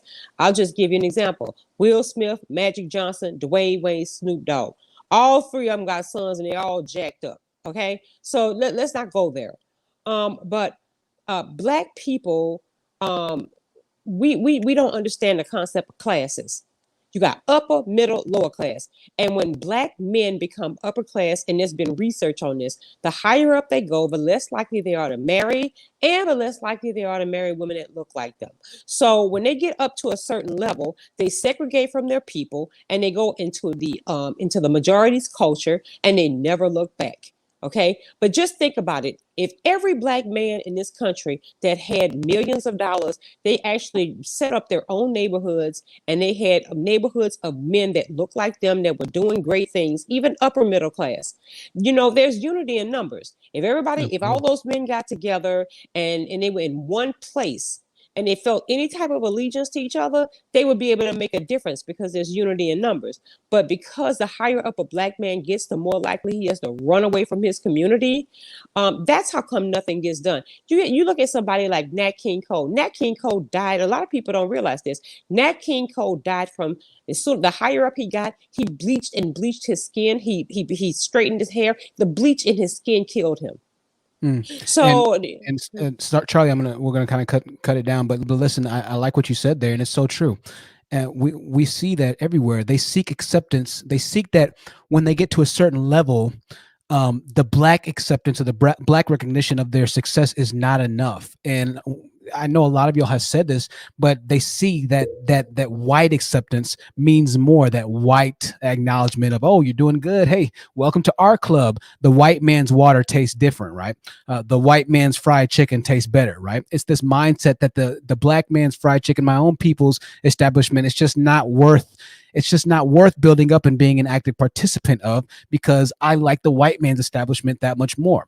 And so in everything they do, and you're so right about this, in their choice of women, in their choice of neighborhood that they choose to live in their choice of lifestyle that they choose to partake in, when they thrive towards the same race of people that they claim is killing them, which is just ridiculous in and of themselves. It lets me know that they're lying to themselves. But when they seek to take their wealth, their riches, and divest themselves into another race or another class or another whatever of America, that shows and it proves everything that you're saying, everything that we're saying, and that they hate their own people. They hate their own. They don't want to be around niggas. They don't. They do not want to do it. They want to be around white men. They seek the validation of white men. They recognize that their own people, their own males, that's not what takes their box. That's not what makes them feel like a success, right? And this is why a lot of black people, especially the hoteps, don't move to Africa to really build or everything like that. These conscious dudes that the dude early in the video spoke about. If you're really so conscious, if you really feel that way, then go ahead and go back to the motherland. You have an entire continent, the biggest continent, as a matter of fact, of people that look exactly like you. But you would rather stay in the white man's area, right? Or the white man's neighborhood, the white man's country, quote unquote, right? And so that lets me know that you really don't have pride for your own people like you say you do, right? And what's even crazier is we saw the video and we showed the video last week of the couple that did move to Africa and tried to open up businesses there, the black couple, and how they're moving back because they recognize that even though they were trying to help their own community, even though they were trying to help Africa, the Africans and the males over there were only trying to get over on them, right? So this is a very convoluted problem, right? And there's so many layers to it. But once again, at the end of the day, it preaches to an internal problem with most black, dark skin, light skin, whatever color skin you want to say, because I know I get comments, well, Africa is not all black people. They have light skinned people. Truth. I get all these comments. I get it. Whatever skin color, there's something wrong with black males all across the world, all around the world. Can I add one more thing? Sure, really quickly, Charlie. I just want to note the difference, and I know a lot of black men will say, well, black women divest. Y'all leave too. There's a huge difference between a black woman tethering herself to a community where she can't even walk the street and black men getting together and fixing the neighborhood. I'm in my 50s. I'm divested. I don't have time to waste. Okay? I really don't. But I would like to see the black community be safe and prosper for the women that are behind me that choose not to be with other men and be in other ecosystems. So that's how come I'm concerned, because I'm still black. I just don't have the same amount of time to waste. There's a huge difference between black women leaving a community that they don't feel safe in, because we are women. No woman wants to live in a war zone. So it's not the same as men. They should be able to band together and do something about it.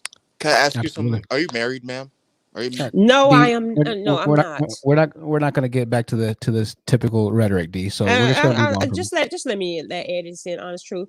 They always ask us if we're married. Let me let you in on a secret. I just left someone 2 years ago. I don't care about that. I would rather die alone. I would rather have a relationship with a cool breeze than be with a man that's not worth my time. I make plenty of money. I take care of myself. I do very well. I don't need to have a man in my life.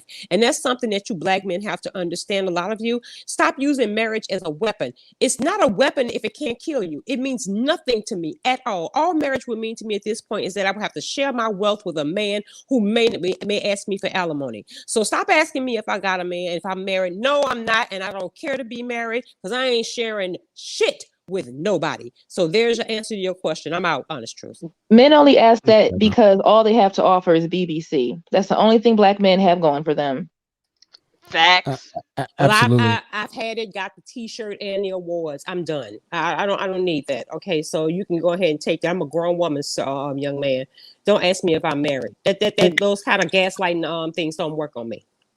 And what's crazy is they'll try and weaponize marriage, even though they're the ones who marry the least, right? They'll try and weaponize marriage. Oh, you married? Well, niggas aren't marrying anybody, to be completely honest with you. But even the ones who are married, it's such a, and I want to show you all this picture, right? D is pretty much this type of person, right? And we kind of shared and spoke about this, right? They'll try and weaponize marriage, but these are the same guys that are asking you if you're married. Miss Elite shared this picture. This is a guy sitting on his laptop saying, y'all B words will never get a ring, right?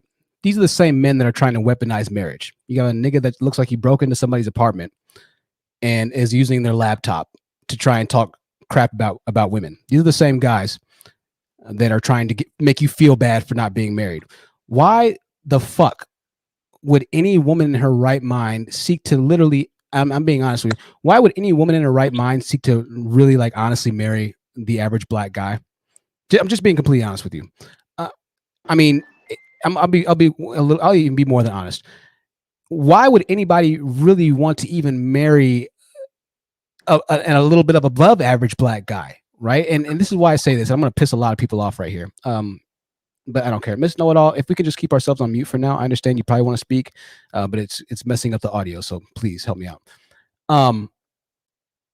When you niggas try and weaponize marriage and you're living a lifestyle like this, right? When you niggas have so much hatred in your hearts and you expect women to worship the ground that you walk on, when you have finally made it to a higher, is proclivity the right word, the higher earning than the typical African American male or black male is able to kind of get in America, when you finally make it to that level and you reach this pompous, arrogant attitude that you feel like you're the king that needs to be worshipped, that you feel like you need a subservient wife to do everything that you say to do because you pay the bills and you do that, why would she want to be with somebody like that? You guys don't understand that women have their own lives and feelings too. And so somebody spoke on this earlier. I think it was Commendable K. You guys always refer to the 50s and the 60s. Oh, women were so much more submissive then, and women were so much more this, that, and this, and this. Well, the internet didn't exist in the 50s. The time period that the 50s lent over to our ancestors who were women, they didn't have nearly the opportunities as far as equality goes, systematic racism, as far as economic earning and stability. They didn't have the options that women have nowadays. This isn't the 50s anymore. However, niggas like D, niggas who still try and weaponize marriage like 50 or 60-year-old or however old he is, miserable person Kevin Scamills, who's supposed to be leading the generation with wisdom, instead uses it to destroy the future generation's mindsets.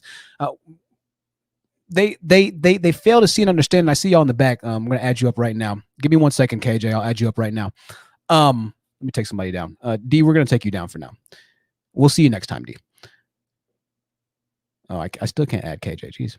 Let me see. 1 second. I'm going to have to take somebody down in a second. Oh, I'm going to jump off, Honest Truth. I'm going to jump off. If you need to make space, I just want to add for D, I live next to Mitt Romney.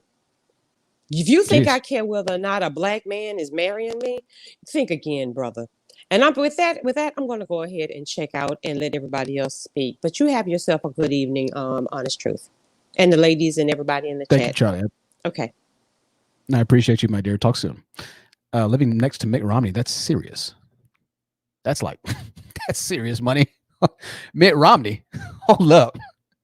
I might give it a, no, let me not be a dusty. Let me not get the dust back on my shoulder, but Jesus. Hello. Anyways, going back to that whole, oh, why aren't you married yet? Even the niggas that end up doing better for themselves are complete assholes and jerks. Why would any woman, period, want to be with a guy who's a jerk or an asshole? So as a black woman, your options are so severely limited if you're really trying to marry a black male. Either they're a pompous, arrogant jerk and asshole who seeks to run your life because they make above the average amount of money in America. B, they're dusty as hell, and who still probably seek to run your life as you contribute to the bills and making 50-50 payments after you already bear their children and nearly die in childbirth a lot of the time, as Ryan Adams said. Or C, you might completely luck out and find a unicorn, a guy that makes a great amount of money that can sustain you 100%, and is emotionally empathetic and available and actually a mature man that seeks to provide. But then the rest of the community is going to call you a Russell Wilson who's getting with Sierra. They're going to call you a simp. And they're going to make it seem like you're a bad person for being exactly the type of guy that every woman wants, right? You can't win. Men like D, who will try and hold marriage above your head, will be the same ones calling Russell Wilson a simp. And he has on this live stream literally called Russell Wilson a simp. You can't win with niggas like this because they don't seek the solutions. They only seek to continue the problems. That's all they want to do, right? And we're going to move on really quickly. The faith factor with the $10 super chat says there's a study that reveals that a large number of black men are dying alone in hospitals. As a matter of fact, there was a nurse that I think left a comment on the Tinder live stream that we had. And she said that, there was a comment from, I forget who it was, but they're apartment tenants, right? They rent apartments. And they said that an older guy beneath them had died and that the firefighters had to kick down his door. I guess they probably smelled or they knew something was wrong. And so they had to kick down his door and find out that he was alone. And this is what guys still don't understand as far as this dying alone thing. I'm gonna wrap this up here. Most women have children, right? Most women have children, and more than likely, whenever that time comes, that all the time will come for us naturally. Whenever that time comes, she's already going to have children. Those children are probably going to have family. Women have a natural ability to have family and friends more than guys do, right? Listen, old men aren't going to be with their old bros in the hospital, all buddy, and yeah, man, you know, talking, and they're not going to sit beside their bro as he's exiting, right? They're just not going to do that. That's just not how men get down. Women have a much tighter knit community as far as sisterhood goes in comparison to brotherhood, right? So even though black men say, "Oh, what's up, brother? It's good to see you, my brother," there is no brotherhood, and we said this plenty of time before. There's just not. Moreover, a woman still, as the Tinder experiment showed, has the ability to garner attention from men at a rate that's 1,000,000 times higher, and I literally think it's 1,000,000 times higher than men of her same age can garner from women. Women are desired and desirable. This is why we did the Tinder experiment. I used a 50-year-old woman that has one child, and she had over 300 likes in 24 hours. Women are still desirable. They'll still be able to receive attention from men. They just don't want to date men like you, D, because you're losers. And so you somehow will try and use your loser mindset to hold marriage above their heads. When we're not in the 50s anymore, they don't need to be married, if I'm being completely honest with you. They can have all the attention from men they really want, right? But this is eventually going to play out because the more you guys start to die alone, the more you guys start to realize that even after you try and marry women, they don't want to marry you because they're such fucking losers. Eventually, your power of marriage is going to finally dissolve. And that time is coming. Like we always speak about, you say that winter's coming for black women. Nah, winter's coming for men, particularly black men. The lowest earning, the lowest educated, the most dependent upon their women to financially sustain them as their women continue to out-educate and outbuild businesses at a rate that's higher than theirs. You're going to start to eventually feel winter a lot more than black women will, because black women have the support of other races right now, right? They have the support of other people. Other people are starting to kind of give back to black women, okay? You have a lot of different scholarships, a lot of different funds, a lot of different donations, a lot of different investment companies that are giving back. And we mentioned Goldman Sachs all the time, but it's not just Goldman Sachs, right? Moreover, black women look out for black women far more than black men look out for anybody, period, right?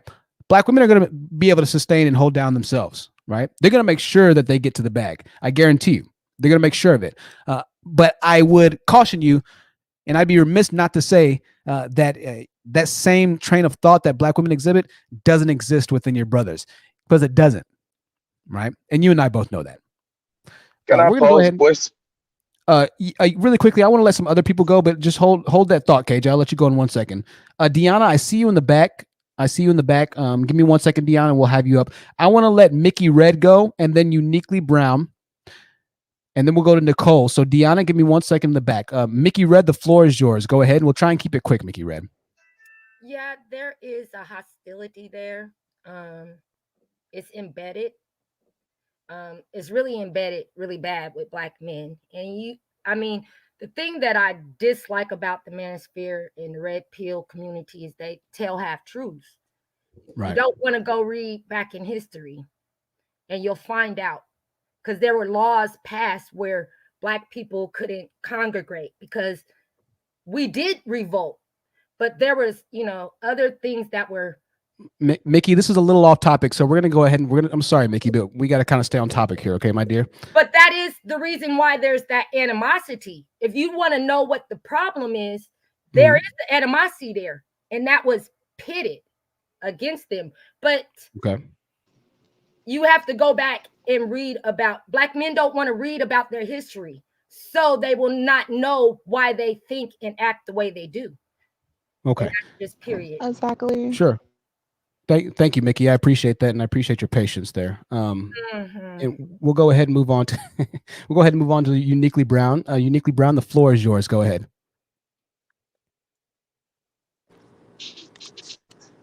Okay. Oh, you're coming in. Oh yeah, go ahead, Uniquely Brown. Can you hear me? Yeah, I hear you perfectly. Okay.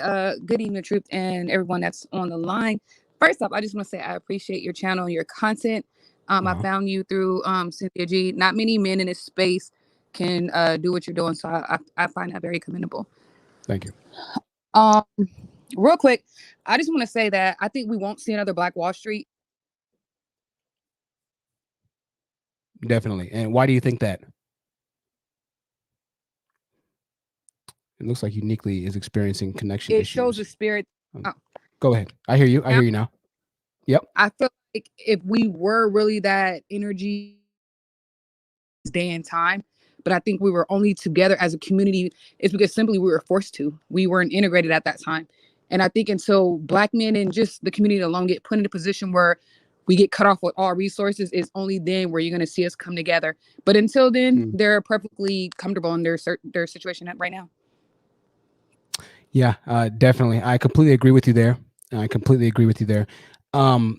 thank you for keeping it short and concise. 1000% agree with that, Uniquely Brown. So well said. Thank you for that word. Joyful, before you go, I want to let KJ go. KJ, what did you have to add a few minutes ago, KJ? Hey man, so I just stumbled across your channel, man. And I'm thinking it was talking about something that was imperative and uplifting towards Black people, right? And I'm hearing all the condensation that is being spoken about All the towards what? the condescending nature that that's being arbitrated about Black men and Black women too. You know what I'm saying? So the way I see this thing, man, because I would like to, just add a little 2 cents to it, man, is that a lot of our community is miseducated. And a lot of us need real therapy, man, for real, for real. Like I see a lot of women that are coming onto the show or the panel and they're speaking from a scarred perspective. And then KJ, you got let me ask you something, KJ. So what you're meaning to say is that I'm kind of speaking a bit disingenuously and that maybe I'm adding to the problem. I ain't talking about you. I'm just saying because you got to make money, right? You got to keep a narrative going.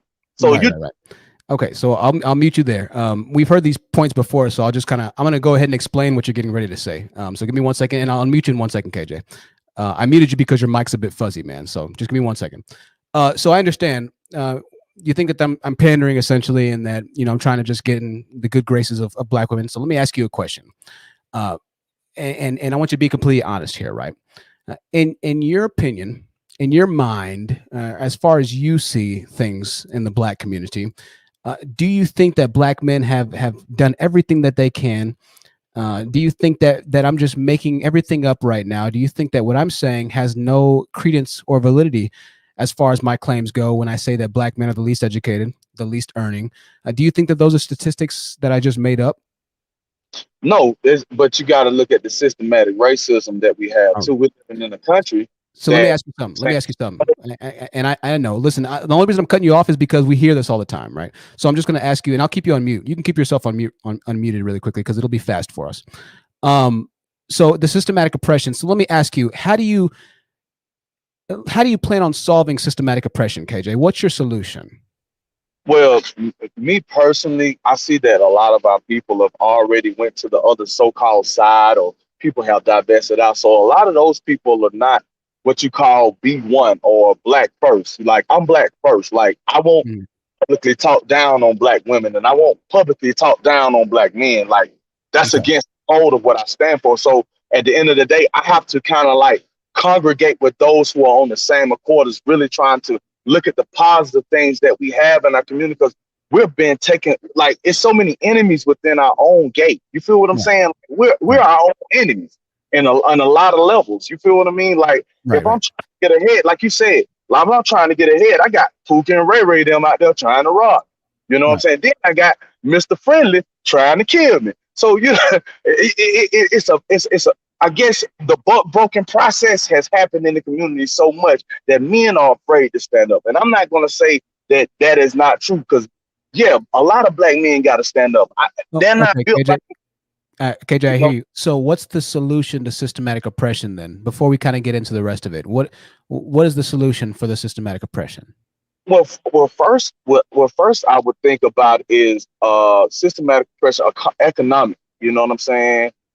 Finding some type of economic feasible structure, being entrepreneur, learning our own skills, becoming more farmers, building our own, getting our own water, irrigation, getting our own land, cultivating our own So you're black first. You're B1. What are you doing in your immediate environment to actually be proactive on everything you're talking about right now? What have you done? And listen, it doesn't have to be a lot. It could be as simple as digging a well in your backyard. What are you doing right now to fulfill what Okay, you are talking about?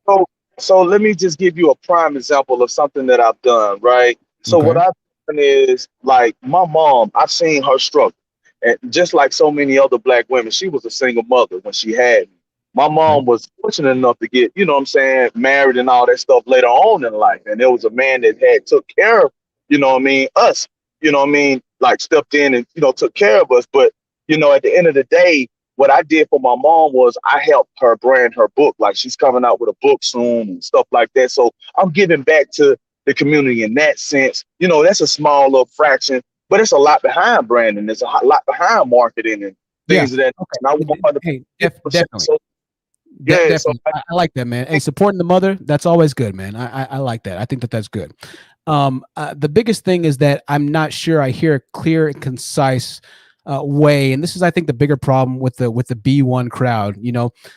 I hear that you really want to support, black people, and that you don't talk bad about black women, and I really enjoy all of that. Before I say this, let me just thank you, Lady Biz, for the $10 super chat. She says the excuses are exhausting. Keep moving forward, and so that's what I'm trying to get to right now, KJ. Because really quickly it can turn into more of an exhausting type of, well, this is why I feel this, and this is why everything's so bad, and we'll just keep talking about the problems, but I don't hear many solutions, right? And so you spoke about irrigation and doing this and doing that.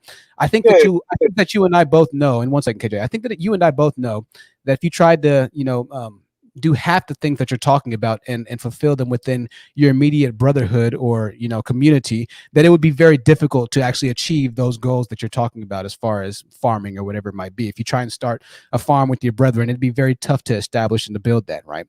Because it's very hard to find brothers in that same mindset. So that's all I'm saying here. I'm not saying that what you're saying is wrong. I understand that you might feel like I'm a divisive person as far as the black community goes, but you have to understand that. Because I don't even know you as an individual, so I wouldn't even put that out there.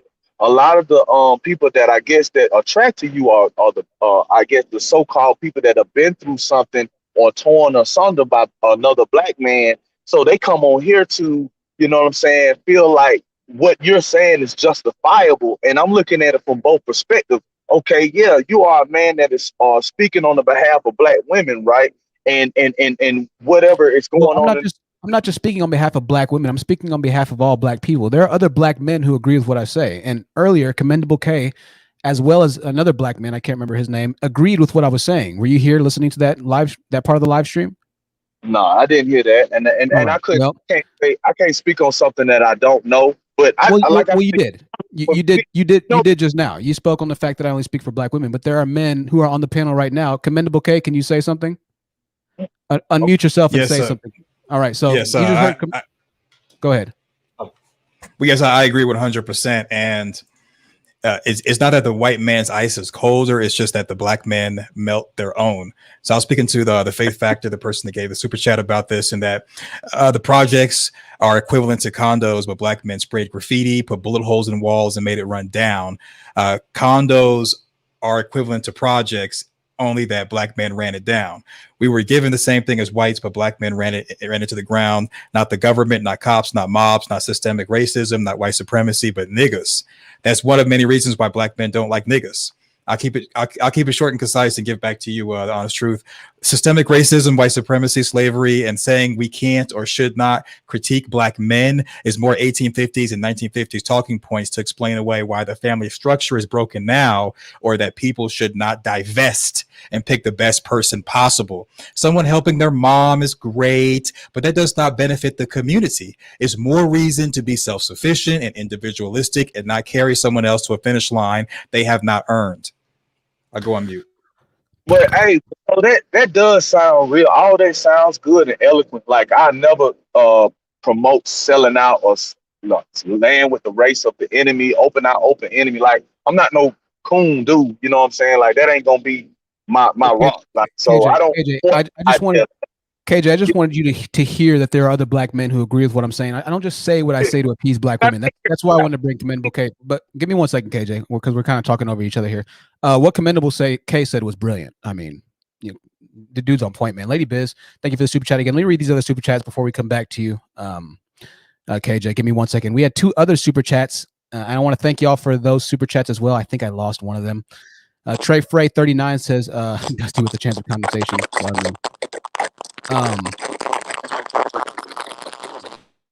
Miss Know It All, your microphone is definitely in another galaxy right now.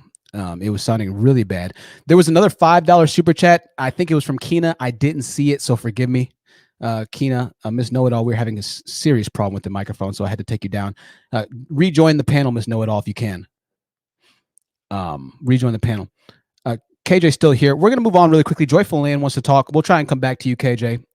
Once again, Commendable K, on point. I'm not sure if you really are able to take in what you just heard, Commendable K, but I'm sorry, KJ, but I really hope that you replay this live stream and listen to that, the response that was given to you. That's better than what I could have ever said. Joyful Land, thank you for your patience. After Joyful Land, it'll be Deanna. Go ahead, Joyful Land. Hello. Can you hear me? Hi. Yes, I can hear you. Okay. I just have like a quick statement. So like, what are we allowed to talk about? Is it like a certain? Because I joined because you was talking about like black men issues, like. Yeah, well, we're trying to keep it on topic as far as the black men hating other black men right now, but we're kind of in a conversation with KJ. So, I'll let you make. Okay. I'll be quick. Okay, go ahead. Okay. Well, I'm really quick. Oh, okay. Go ahead. Well, I'm a mixed race trans woman, and when it comes to black men, normally I feel like in a community, a lot of black men are very I would say lost, because it's like a lot of black men don't know what it means to be free or happy. When it comes to all these murders towards black women and trans women. So I feel like the problem is black men, and I feel like the problem is black men never want to learn or listen how to improve their lifestyle and their choices. Because you think about it, all these hoods and states are ran down by black men, not black women, are ran down by black men. So it's kind of like getting annoying, because me as a trans woman, I try to educate other black men and other biological women that I know. They even said like they're also getting tired of black men. So it's just like everybody's Yeah. they're waking up and noticing the truth about black men. That's all I gotta say. Thank you, Joyful Land. I appreciate that, my dear. All right, we're gonna take you down for a second. Thank you, Joyful Land. We'll see you on the next one.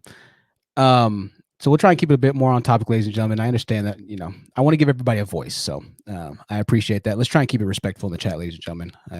Everybody deserves respect, so I appreciate Joyful Land for coming up on here. And forgive me, Joyful Land, we'd have to just keep it a bit quicker. Keena, whatever your super chat said, if you can post it, or if oh, there he goes. Keena said, "I said black men want uplifting when they did not." When they did nothing to deserve that. This is what her super chat said. You don't get an honor roll by failing all of your classes. Absolutely not. Absolute fire. Absolute fire. And we say this all the time, and I forget who made this up or who brought this point to my attention. I think it was Charlie Brown. But if the Earth was to end by a comet or asteroid hitting the Earth, and I'll make this quickly before we go on to Deanna here.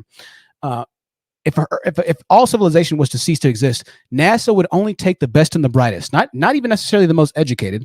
Education does lead to wit and intellect, but the best, the brightest, and the most talented. We need to stop propelling, and this is why I don't like Black Lives Matter so much, because it loops the degenerates, the majority, if I'm being completely honest with you, of degenerate black males, in with the entire black collective. And we just cannot do that. We can't afford to do that anymore. We can't give the degenerates a platform. We need to start actively cutting off degenerate black people, degenerate black males specifically, because black males want to be leaders, so they bear more responsibility. They bear more importance as far as actually vetting them. We need to start cutting off most black males from this light of public affection, right? We need to start getting very real and very honest with ourselves, because this is where we're really starting to have the problem. Certain people are trying to grow, certain people are trying to do better for the community, but we have we have so many fronts that we're fighting against right now. We're trying to fight against the black males that seek to divest, to take their money outside and go date other races of women. We're trying to fight the black males who seek to kill, like Pookie and Ray Ray. We're trying to fight the B1 people who think that we're all just hurt and scorn people who are just saying things, who thinks that I'm just a panda bear trying to play to black women's feelings. There's so many fronts to fight in this metaphysical metaphorical war that it's really hard to figure out where to stand. Everybody feels like they really know what's going on. Oh, I'm this. Oh, I'm that. Oh, I'm this. I'm this. Really, at the end of the day, this is pretty simple. Black males are not in solidarity of thought. You have the woke people thinking that because they're woke, they figured it out. You have the Pookies and Ray Rays that think that because the white man is racist, they figured it out and they just need to take over the hoods and take over the blocks. You have the highly successful man that feels like everybody's feeling everything right now, but very few people are seeing the true problem with black males, and that's black males in and of itself. That's black males not having solidarity. That's black males not being able to accept and to move together, and regardless of what you think that your differences are and things of that nature. Can I please say something? One second. I want to let other people go, and then we'll come back to you, KJ. I know it's killing you, but I just have to say this. It's the last thing I'll say before I move on. Actually, I'm not going to say that. Deanna, go ahead, Deanna. After Deanna, I want to let Brittany go, and then we'll come back to you, KJ. So Deanna, then Brittany, then KJ. Go ahead, Deanna. Okay, can y'all hear me? Yes, I hear you, Deanna. Go ahead. Okay, first it's Deanna. Just so you Okay, know. I'm sorry, Deanna. No, it's okay. At least you ain't call me Diana. I get real mad about that. Uh-oh. What I have to say, it's kind of off topic, but it goes back into it. But I really, really, really needed to say it because I'm not seeing other black YouTubers, even black women or even black men, calling out the abuse that we normalize. A good example is how they victim blame black women, like when it comes to motherhood or the abusive relationships that they go through. These motherfuckers would say, I'm sorry for cursing, but these dudes would say, that's your fault. You the one that chose to be with that man. You should have chose better. Why would you blame the victim for being abused? You do not do that. And it irritates my soul. I'm sorry, but I keep seeing it. And I've been watching your streams for a little minute, and I've been just hearing these dudes go on and on. Y'all know, if you know, majority of the abuse that black women face goes unheard of. We don't even go to the police. So you are going to sit here and put that blame onto black women? No, be responsible. And the only reason why I feel they have this much vitriol for black women is because they hate themselves, just like the title of your screen. They just hate themselves. And that's all I had to say. Thank you, Deanna. Thank you. I'm going to say it wrong again, Deanna. Thank you, it's Deanna. Okay. Thank you, my dear. I appreciate that. And you got a lot of support in the chat. I appreciate that. $50 super chat from Charlie Brown. $50 super chat from Charlie Brown. Charlie Brown says, "Black men, please stop talking about oppression. Hiroshima was hit with an atomic bomb, and their people were interred here. Forgive me, I don't even know what that means. They rebuilt in 40 years. Vikings built ships to travel the Atlantic in 800 AD. Black men haven't built a seaworthy ship ever." And I speak about this. If I'm a black man and I see, even though black men sold us into slavery, essentially, right? That's the reason why I'm here. Half of my family is here, right? This is the reason why I'm here. I'm an African descendant of a slave. I'm ADOS, right? A lot of us are. Not everybody. I know, don't take offense. I know a lot of you are from different parts of the world and the country. I'm not trying to say we're all slaves or descendants of slaves. But my thinking is this. Say the white man really did come and scoop all of us up and bring us to America. Not a single ship came from Africa to help us, to save us. In 500 years, a single ship didn't show up to Virginia, to the coastal plains to come fight to get us back. Not one. Thank you, Charlie Brown, for that $50 super chat. I really appreciate that. But she said a lot of what we all think, right? And so black men always talk about, well, we had Black Wall Street, we had this and we had that, right? Well, they burned it down, right? And we could never build Black Wall Street back. Black Wall Street burning down, Nagasaki and Hiroshima getting hit with an atomic bomb, and still right now are actively able to compete on a global scale as far as technological production goes. We're comparing apples to dragon fruit once again, right? No excuses. No excuses. Let's go ahead and move on to Brittany. Brittany, the floor is yours, Brittany. And go ahead. Hey, I just wanted to say, you know, I think that black men hate each other or treat each other like they hate each other is because of conformity. I think most of them are taught by their elders or people around them. There's not enough real black men to teach them. Like most black men are niggas, like the man said earlier. Like if that's all you see and there's only one real black man, you're going to follow the lead of what you see the majority of. And that's psychological as well. Like there are multiple studies that actually show that if everybody's doing something, you're just going to fall in line. And that's what most of the millennials are doing. Not saying that it's right, but that's just what psychologically is happening. And those men who are setting that standard, Mhm. they don't respect manhood. They don't respect individualism. They don't respect education, intelligence. And I feel like, you know, because I wasn't a nerd in high school, but I was that girl in high school that everybody liked, right? All right. We'll But try and keep it a bit quicker. We're gonna wrap it up, okay? okay, but I also saw that other black men bully other black men for being like nerdy or, you know, too smart. So that's another thing. They just hate to see greatness in each other. I agree with you there, and thank you, Brittany. I appreciate that, and I agree with you absolutely. KJ, KJ's. I know you want to get back to it. Once again, thank you, Brittany, for that. After KJ, we're gonna go to Kier because Kier hasn't said anything yet, but thank you, Kier, for always being patient. KJ, you said in the private chat that I'm a coon. Did you mean to talk about me or somebody else? Were you talking about? No, I wasn't talking about you. I was talking about the other dude. Oh, so you think commendable? K? You think I commendable ain't K is a coon? Yeah, dude, cool. But look, back to what I want to just Well, touch on. I want you to explain why commendable K is a coon for what he said, because I mean, essentially, commendable K and I are saying the same thing in a different way. So why do you think But commendable K is a coon? because the thing is, I'm not trying to talk about. I'm trying to touch on something that you were saying, man, and that it kind of put the wrong kind of light on where I was coming from, brother. Like Okay. I'm not that type of individual to, you know what I mean, just place judgment on you. Like you was hitting on some points. That's why I'm listening. Like if I really want, like counsel you, I don't want to be that type of person that you just can't talk to. Like I'm open minded, dog. Like so what I was I going to appreciate get that. to, the reason that I'm here because, you know, like I said, I represent black people, man. I'm with a black woman, man. You know what I'm saying? We on our way to get married, things like that. So I don't all that divesting. And people have their own choices. They do what they want to do. I want to build with my own. I want to lay with my own. I want to wake up with my own. And if people can't get with that, that's on them. You know what I'm saying? Like I like to see my own. I admire black skin. But I don't know what KJ, you consider yourself. I don't know we what you consider yourself. I don't even know, because when you talk about black men, you try to talk about black men like in the third person, like you just out of side of black men, like you clear something. I don't know, but brother, you are a black man yourself. You feel what I'm saying? So I would think that it would be of a disservice for you to even try to talk in the sense that, you know what I mean, anything but negative. Like you're putting so yourself in. KJ. All right, I have to meet you for a second, KJ. Let's try and bring it back. All right, let's try to have a conversation here.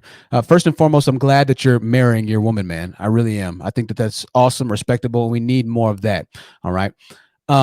Secondly, if it doesn't apply, then let it fly, my brother. All right. If you don't encompass what I talk about, then I'm not talking directly or specifically to you.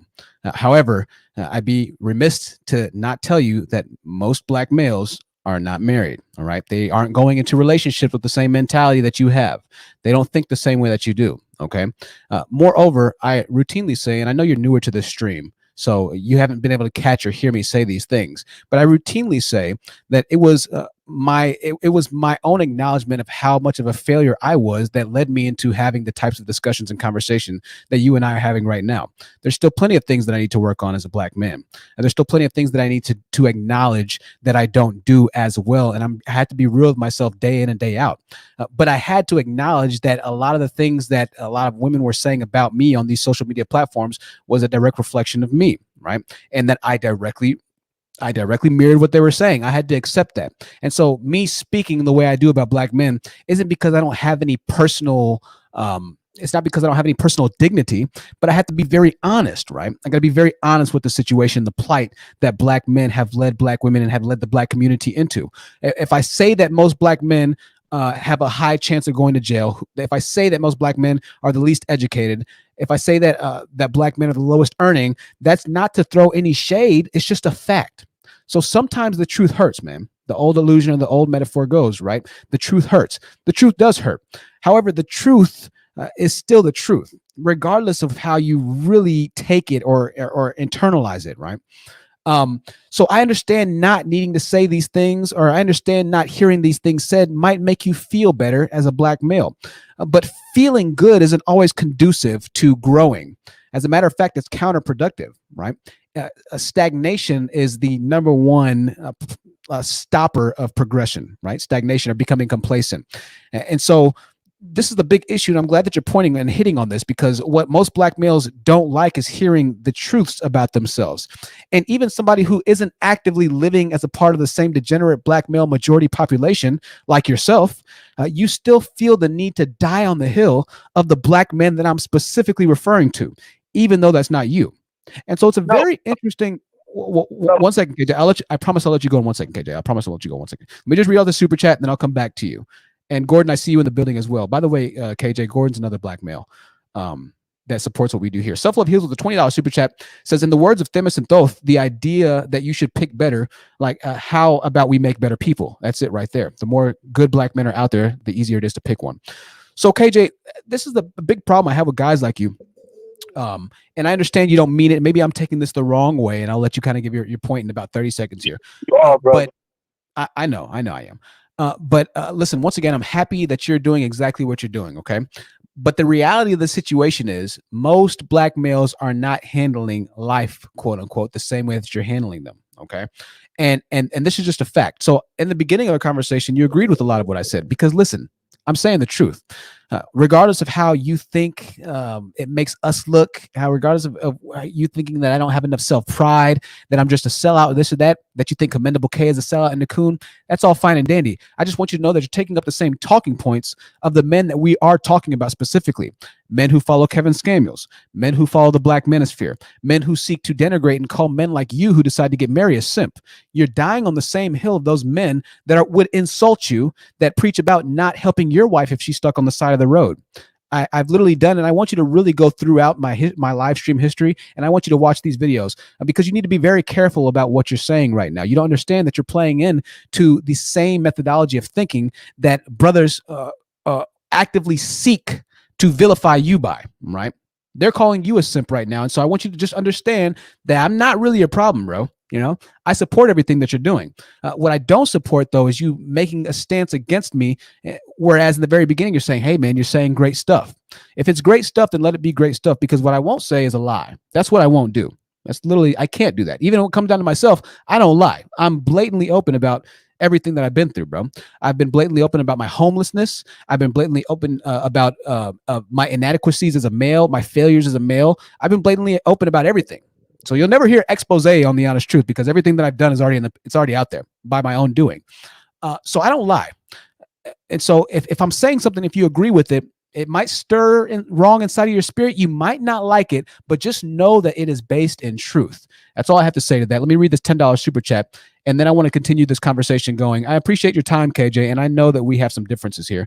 We have some other people on the panel, and I want to make sure that we come back to those. So I'm going to let KJ speak after the super chat, and then we're going to move on to the panel, ladies and gentlemen. Lady Justice with two $10 super chats. Lady Justice, for the first super chat, says black men have lost their connection to the ways of the ancestors. Many African people were descended from many African peoples we descended from were communal. Very true.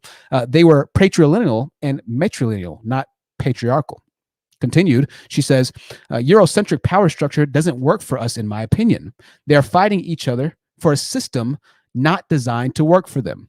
And this is what I always say, and I think we asked KJ this a little bit earlier, but we said, KJ, okay, if white supremacy exists, then what's the solution? And so you said the solution was that we need to kind of get together as black people, or particularly black males, since we're the leaders of our community, and start to form our own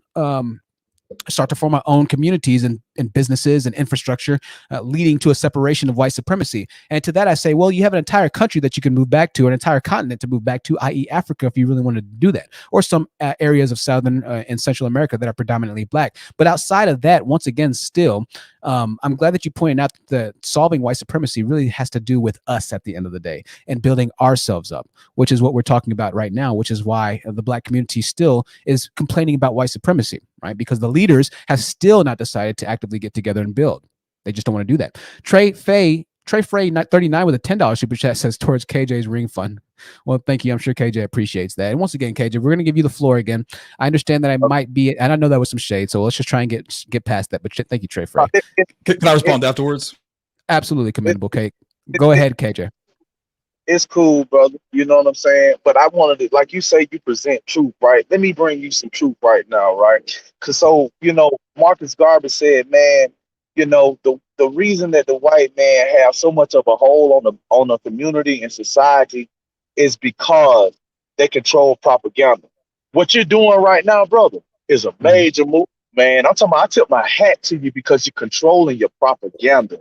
You know what I'm saying? Like, even though you, let me ask you. In the beginning, you said you agreed with a lot of what I had to say, right?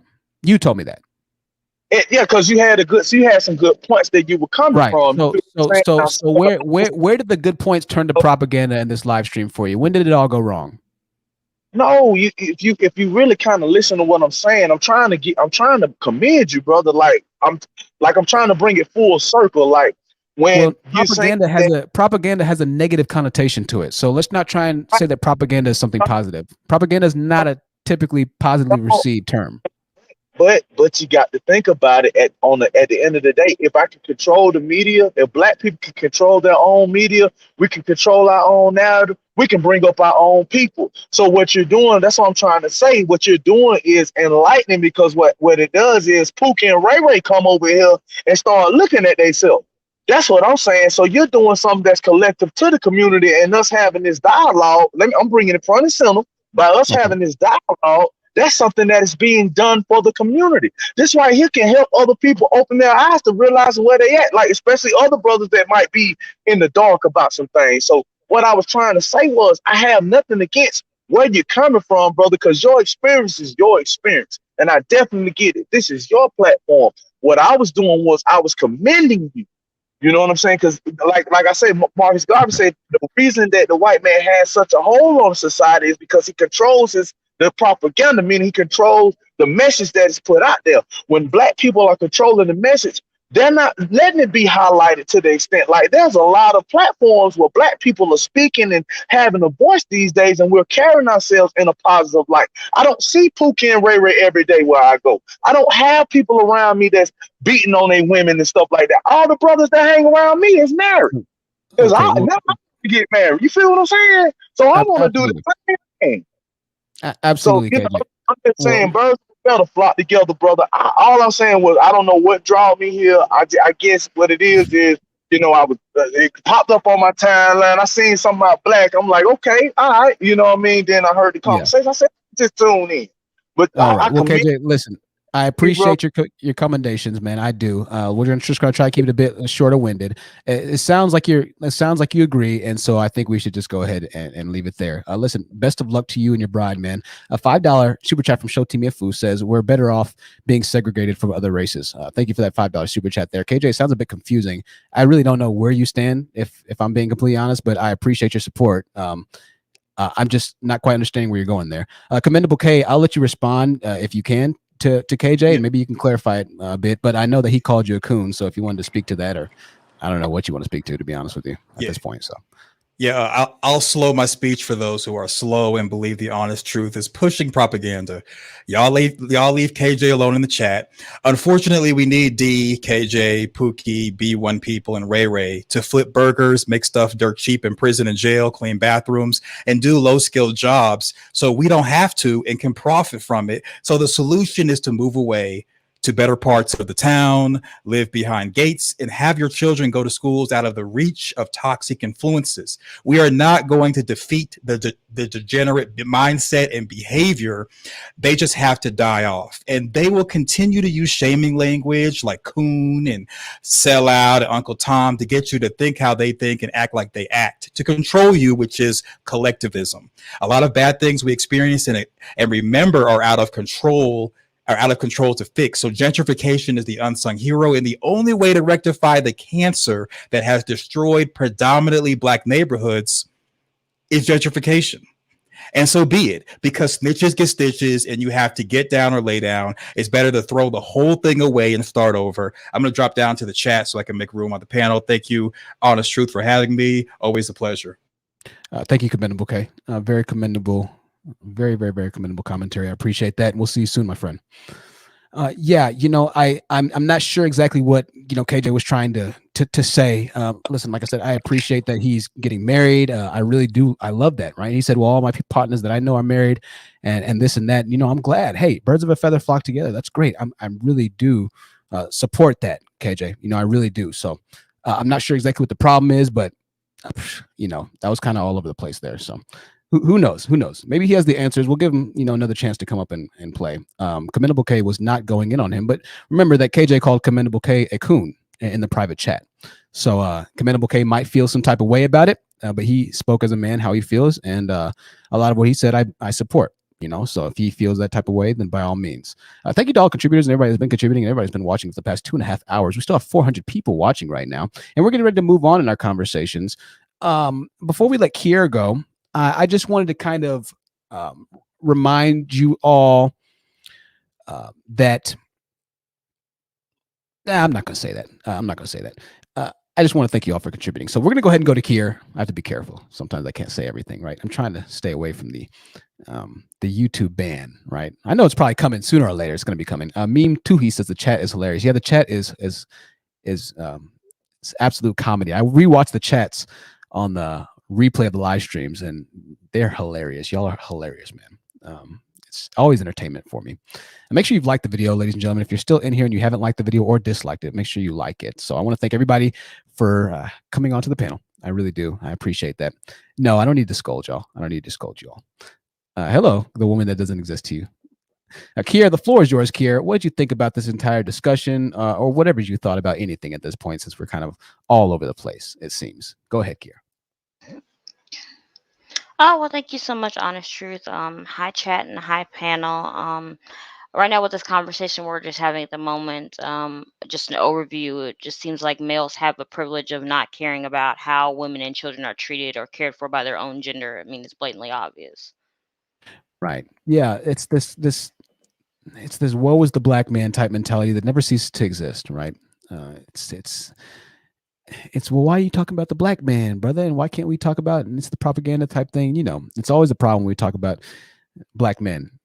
We can talk about everybody else, but it's always a problem when we talk about black men. Lemonade said it's always lit in here. I appreciate that. GV says, damn, that's real. Thank you so much. Let's go ahead and move on here. Gordon's in the building, as well as Charlie Brown. Before I let Gordon or Charlie Brown go, I want to let Loren go. She hasn't spoken in a while. So Loren, did you have anything to say to KJ or his sentiments or whatever you wanted to say? It's been a while since you spoke. Loren, go ahead. No, I was just listening. I'm not quite sure if he agreed or disagreed though. Like, yeah, when you say propaganda, that's bad. That means you're pushing lies. Like Hitler got all of the Hitler did what he did with propaganda first. You know, you demonize somebody, and that's the problem with this manosphere. All of this is like propaganda, and they keep saying the same things over and over again. They compare black women to animals and stuff like that. That's propaganda. So I don't think that was supposed to be a compliment. But right. Yeah, I don't have anything else to say right now. Thank you, Loren. We just wanted to give you a chance. If you want to call in, ladies and gentlemen, click that link. You can hop onto the panel. You might be kind of rushed to speak, but we'll give everybody a chance to speak. And so, yeah, we're going to go ahead and move on. Gordon Desir, Gordon, the floor is yours. What did you have to say in regards to the conversation at hand, Gordon? I appreciate you being here again, man. Yeah, it was another Truth. How you been doing, man? I've been good, man. You know, we took a couple of days. We had to take a little bit of a break and you know, make sure that we take care of ourselves. But we are back, and I'm happy to be back with you all, man. Hey, you know what Soul to Soul says? Back to life, back to reality. I like So it. yeah. I want to thank Okay, I'll make also. it fast. Go Oh, ahead. go ahead. I want to thank also Money Making Mamas for the $10 PayPal donation. Thank you, Money Making Mamas, for the $10 PayPal donation. Go ahead, Gordon. Yes, I'll try to make it quick as I can so the lovely ladies can get their turn.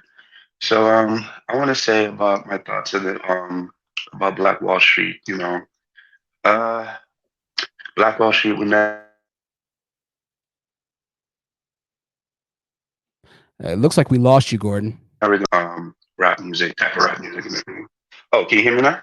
Yeah, I can hear you. Try Can and you make hear it me? really quick, man. Try and make it really quick. Your connection's spotty. All right, just I'll just drop off and we'll talk about this another time. Because look, I'm getting a terrible Wi-Fi, unfortunately. But Okay. yeah, No problem, Gordon. Well, we appreciate you, man. We'll talk to you soon, brother. You know, the Wi-Fi's got a lot of our guys' signals tonight, man. The white man is Honest, out to get. Go honest ahead. truth. Jordan's job, his new job. You forgot to. Jordan's new job. Oh, yes. Gordon's new job. Yeah, absolutely. Gordon, congratulations on the new job, Gordon. He just got hired for a job that he did multiple interviews for. I think I brought it up in the last live stream, but congratulations to you, my friend. And that's heavy right there, making strides and doing better for himself. I do appreciate that. Sounded so disingenuous, right? Yeah, guys, we got to make sure we start to get our internet connections a bit taken care of. So I think, in my opinion, if you are using Wi-Fi and you know it's a bit slower, maybe use your data on your phone if you're able to do that. Sometimes that can help a lot, right? Sometimes that can help a lot. So Big Scut is back in the building. Big Scut back in the building. Collegiately educated and graduated black man here, as well as Flo. Flo, I'm not too familiar with you, so I'm going to let you go first, and then we'll let Big Scut go after Flo. Go ahead, Flo. And there you go. Go ahead.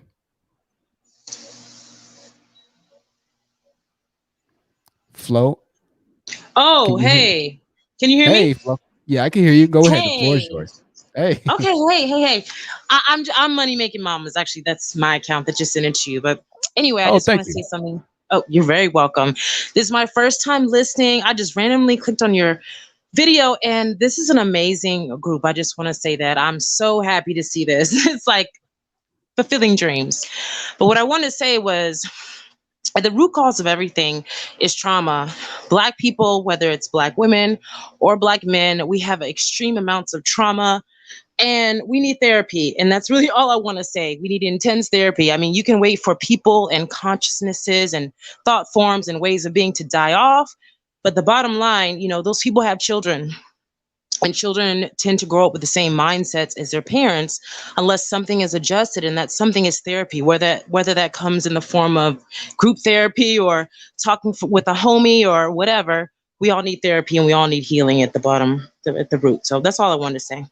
Definitely definitely not talking to the homie. And I think that's some I want to jump in real quick, honest truth, if that's okay, because we're talking about therapy and that's my thing.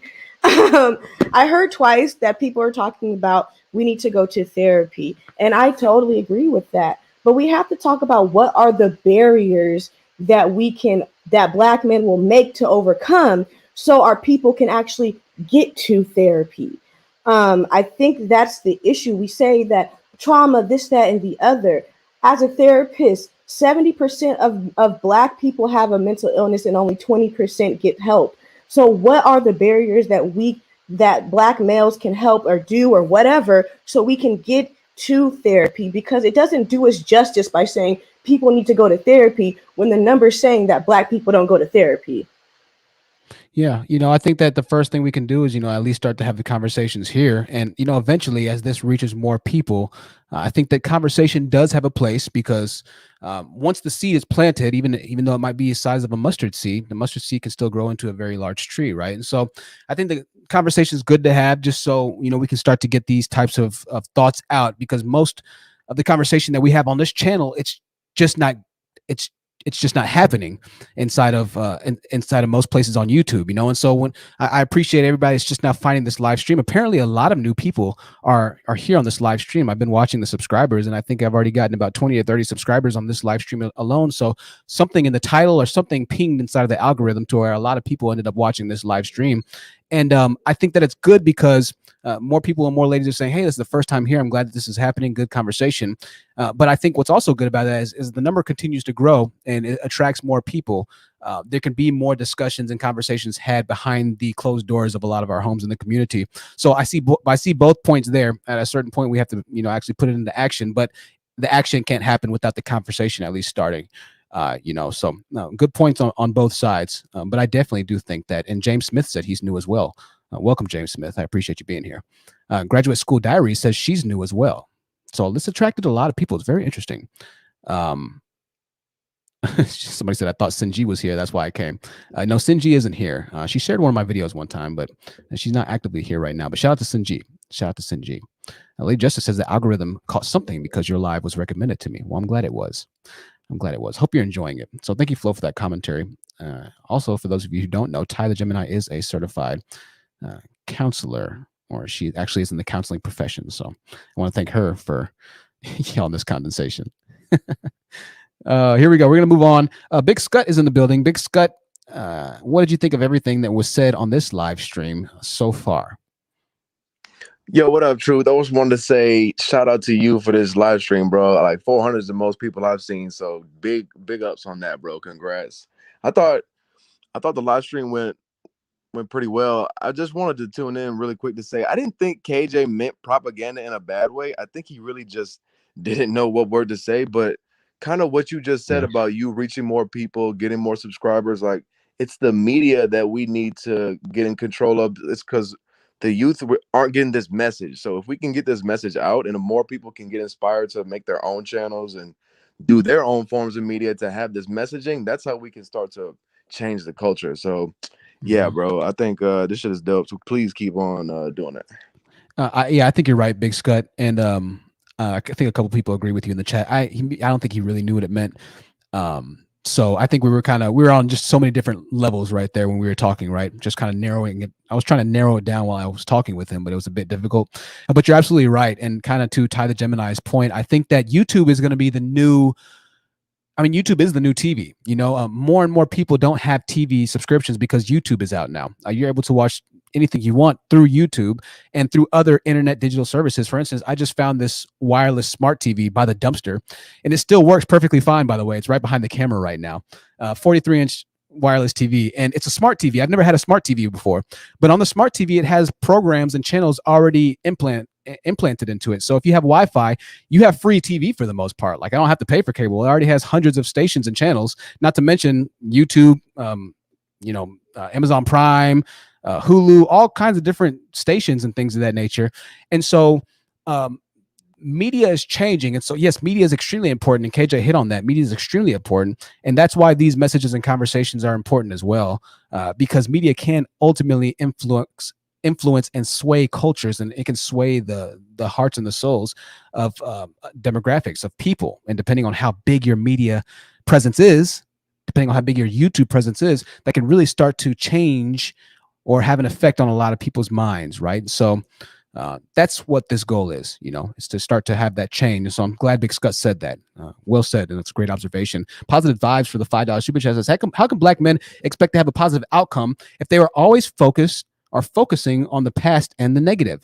Negative thoughts produce negative outcomes. And this is the biggest reason why I always preach against acknowledging white supremacy. Listen, I get white supremacy exists. I really do. I know it exists. However, we can't continue as black males to operate from a position of the victim mindset. We can't continue to keep having conversations as if most black males don't see other black males through the eyes of white supremacists. We can't continue to have or to not have conversations acting as if black males truly don't really have brotherhood or a brother fellowship that they claim exists in the black community. These conversations need to be had because all of us know that this is the truth. However, black males, for whatever reason, just choose to ignore these truths and place the blame on black women, and place the blame on white men, and place the blame on everybody. When in reality, like we always say, the solution to white supremacy is as a collective unifying and building communities outside of the community that excludes you. If white supremacy exists, start to build up your own hoods and place businesses inside of your own hoods and start to add economic infrastructure to sustain and to improve the $6 dollar circulation within the own hoods. Start to build communities in your own communities. Therefore, you can't have another entity shun you out from something that you already have. The answer to everything that black men complain about is stronger and better leaders in black men. That's it. All this, all woke, I believe this, all this, I believe that, I believe this white man, I believe back in 1743 and all this other, it doesn't matter. None of that's the solution. It all comes down to black men coming together. That's it. That's it. We have some more super chats here. Two $10 super chats from, I believe, A Matty D. Let me scroll up to those. A Matty D said the first $10 super chat. In my opinion, what needs to happen cannot take place. The solution is liberty, independence, and unembedded economy, a separate globally desired currency based on ownership and control of natural resources. Continued, she says. Sounds like Bitcoin a bit, to be honest. And the warrior class to enforce all manners of protections, infrastructures, systems, and networks. But this cannot happen. The worldwide society will stay on code to shut down any attempts to build. Well, not just the worldwide society or the white man, if you're saying, but black men will make sure that that never happens as well within their own communities. I appreciate all the super chats. Another one from A Matty D says further, in connection with tonight's topic, black men will not work together to build, as I just said. And thank you for echoing that sentiment. If they were capable of this, it would have happened by now. That's it. Right? That's it right there. Black men love to refer to the 1950s of submission of women, but they hate when I bring up the fact that, well, what about 1920 Wall Street? Why haven't you been able to do that? Why do you expect something that was done in the past by women to still happen when you can't recreate something that was done in the past as well? Right? It's this unfair balance they always seek. Just like the guy who is a janitor on Tinder, but he expects his women to worship the ground that he walks on. Well, dude, you're a janitor. You don't have the ability to request a certain level of servitude from a woman because you don't have the ability to provide a certain level of lifestyle or servitude for the women that you're requesting the ultimate servitude from. It doesn't work that way. If you want a lot, you got to be able to give a lot. That's it. That's it. For those of you who are just now joining who didn't see this, I'll show you the picture one more time. It was a man who was on Tinder. I'll show you the picture one more time really quickly. Hold on. And it perfectly illustrates everything that we talk about, right? These guys who are beyond disillusioned. They live in other worlds. And I'll go back to the panels right here. Right. I'll go back to the panels as soon as I say this. 363 people still watching. 366 people still watching. Absolutely incredible. This is the Tinder profile. We did our Tinder experiments. Ladies and gentlemen, I think part 3 is coming out. There's been a lot of I had to uninstall Tinder from my phone because it just got too crazy. Keith is 47. He's a custodian engineer. So he's 50 years old and he's a janitor living in New York City. The most expensive, New York, the most expensive state arguably to live in. He's 50 years old and he's a janitor. And this is what he requires from his women. 50 years old, and there's nothing wrong with being a janitor. But he says this, ladies, listen, that used body part means nothing to me. Every woman has one. It has zero value. Your face and ass are merely what attracted me and also has no value. If your character isn't one that brings me peace and joy, then please go F with them goofy dudes who tolerate BS. My time, energy, and money are reserved for a woman that has emotional value to me. Right? So this is the bigger problem with black males. This disillusioned mindset, this fantasy world that they live in. And every day this fantasy world continues to expand, like the galaxy that we live in. Space is expanding. It's continually expanding. And the ignorance of black males is continually expanding as well. And so kind of going back to the importance of these kinds of messages and building up a subscriber and a larger base is that we need this message to expand to start to battle against the ignorance that already is happening inside of black communities, but it continues to expand as well. It continues to plague the minds of the next generation of youth that are growing up because they're seeing this message and they're starting to internalize it, right? And we can't let that happen for much longer. Can't let that happen. So, can I say something, Truth? Go ahead, Lauren. Because he lives in New York. What do I always say about black men in New York and these menial jobs? What do I always say? I always say they love being janitors. They're so content. They're so complacent. These average Joes and complacent Negroes are so content with the minimum, with the bare minimum, and then they want women to submit to that. And in a city like New York, where you're looking at other races of men who may also be janitors, but they also do other things too. It's not the only thing that they do, because there's nothing wrong with being a janitor, but every man in the community can't be a janitor. We can't do anything. Like we can't build as a community if we're all doing the most menial things. Right. So, I mean, how are you going to be that cocky? Like when you push a broom and a mop and a bucket all day. Right. Yeah, absolutely. Yeah, I completely agree with you. And like Loren said, we're not getting on anybody for being a janitor, but we need to start being very real with ourselves, and kind of tying it into tonight's message. We need to start having these conversations, right? And we really need to start being even more real to Black men, because these types of discussions are ultimately going to be what starts to make the severe change, right? Because things are getting pretty out of hand right now.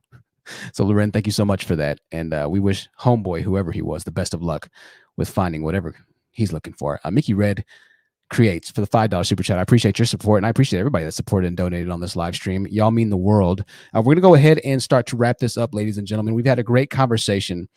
We've had a lot of good things said tonight. I want to try and keep it under 3 hours. Listen, we're going to be back. We'll have a part 2 to this. If this is your first time here, make sure that you watch a lot of the past live streams if you enjoyed this one. We're going to make sure that we continue this. I think the next live stream is going to be a mix of the Tinder evolution of our 50-year-old friend Janelle, which I believe she has over 600 or 700 likes right now. So Janelle has one child. She's a single mother. Well, we went on the phone calls last week, and we said she had 2 children, and we asked a Black man if he was willing to pay for the daycare for those 2 children. He agreed to it, right? So. Also, I wanted to say this. A lot of the Black guys have a problem, and this kind of takes us into our comment of the day. So let's go ahead and get to our comment of the day, because in response to our Tinder escapade, if you will, one of the gentlemen said this to it. And so I wanted to read this comment of the day before we end up leaving tonight, because this is what he said in reference to what we found out about the access that women have as far as the dating opportunities in comparison to men. Right? He said this: some people hits the lottery. Of course, the English here. Some people hits, not hit. Some people hits the lottery too, But how unusual is that? Let's deal with the norm. There's always exceptions in any and everything. Chances are, if you play the lottery, you're not going to win. That's all Kevin Samuels is saying. Yeah, you can, but is he right? So obviously, we'll try and decipher this to say that he doesn't agree that Janelle, the dating profile that I made up on Tinder, is going to be the norm. In which case, we had a lot of the ladies, and Loren included, which ended up showing that she had 1,800 likes in one day, showing that this is the norm and that women do have access to it. But this is this conflated, miscombobulated, fanciful world that these men live in. They truly believe that Janelle, the 50-year-old single mother of 2, is not the norm if she was to go on a dating site, when that's not the case. Women have always been able to get more attention than men, especially in 2021, leading into 2030, 2050, 2060, as technology continues to improve and tie us closer together all around the world. But these guys, once again, they make up these weird situations to try and justify what Kevin Samuels is saying. Well, she's an exception to the rule. No, she's not an exception to the rule. She's a 50-year-old, as you claim, post-wall, single mother that Black men don't want to get serious with. Now, I said that to say that I read a comment the other day that showed, actually, it was a video that showed, and I emailed this to myself. So let me bring this video out, and I might not even play it, but I emailed this to myself because in the video, the person that I was watching explained that she found her husband through Match.com. And it was actually, it was a golf video. I was watching golf on YouTube, and it showed like this behind the scenes story of this golfer, right? And so it interviewed his fiance, and she was like, yeah, we met on Match.com. And this is not the only story I've heard about people meeting on dating sites. So a lot of guys are trying to discredit the Tinder video I made, saying, oh, well, it's Tinder. They're just coming together to hook up and things of that nature. And that's not the case. A lot of the profiles on Tinder that I found said, I'm just looking for the one. I'm looking to settle down, right? And we had those conversations play out in real time. But once again, Black males don't want to accept that. They don't want to see that. They don't want to see that. They'll refuse that until pigs fly. So we're going to wrap this up, ladies and gentlemen. I just want to thank you all for being here today. We're not going to do final words today, but listen, Loren, Kier, Ty, Miss Know-It-All, and Flo, who's in the background, we're going to start taking people down. I appreciate y'all being on. I really do. Before you leave, I know we talked about, can you send people over to my channel, because I have been making therapy videos and really trying to take what we've been talking about and put it in a psychological foundation. So if you guys can follow Ty the Gemini, I hope that's okay, Truth. Sure. Not a problem, Ty. I appreciate you. Just put your link in the private chat and I'll put it up on right now. Okay. All right. So put the link in the private chat. Z Noir just joined. So Z Noir, I'll give you your words to say really quickly, Z Noir. I hate to take anybody down that hasn't had a chance to speak. I know how that is. So Z Noir, really quickly, I want to give you your final. Okay. Z Noir took herself down. Ty, make sure you put that link up. We'll go ahead and post it. Miss Know-It-All said, can I say something? I always feel so bad when I take people down, dude. I just feel terrible. But we got to wrap this up, ladies and gentlemen. I'm sorry. I hate taking y'all down. I love you guys. I really do. I got your link, Ty. Thank you so much. And Kier, we'll give you the final words as well, Kier. So your final words, customary. Go ahead, Kier. Oh, thank you so much. I guess our final words. Right now at this point, I'm just marveled at how much the damage of one person can do simply by just being so checked out of life. We as women see how we're treated when we give you the best, when we give your gender the best of us. Bottom line is, right now at this moment, Black women and girls are not safe with the male gender. I'm going to speak to ladies and girls right now at this moment. Ladies and girls, if you're hearing me right now, go where you can best serve and where you can best be served. And I'm done. Absolutely, Kier. Well said. I appreciate that. And I 1000% echo your sentiment. And thank you once again for your support, Kier. Listen, ladies and gentlemen, this is going to wrap it up for tonight's episode. We will be back in a few days, if not tomorrow. We'll try and have some more pre-recorded videos up. Make sure that you become a member of this channel. How you can become a member is you can click that $ in the live chat right now, and then you can click join. When you join this channel, you'll have access to videos explaining a lot of things in my past. I just started the How I Became Homeless series, and that's for members only. It's a members exclusive video for $3.99 a month. You can have access to videos on my channel that not everybody has access to, where I talk a lot about my own personal history. If you want to learn more about me and how I got to the position that I am now, where I've been, things of that nature, then you can talk with me on that note there. Send me an email if you have any business interests or whatever it might be. TheHonestTruthYT, TheHonestTruthYT @gmail.com. Let's talk business, or if you have a business that you want me to support, give me an email. Or if you just want to talk to me, have a consultation, or you just want to pay me to listen to what I have to say, then by all means, I'll say anything that I that I think might be valuable to you. If you're a content creator and you want to do some work together, just let me know. Email me and we can definitely get something shaking and started for you, as long as our messages and our vision align together. To all 330 people that are still watching right now, I'm going to add the outro. Expect it to glitch and to go wrong, because apparently, for whatever reason, on the way out, I can't get the outro to work properly. I hope that everybody that's new on this channel really enjoyed today's message. I hope that you found something in it.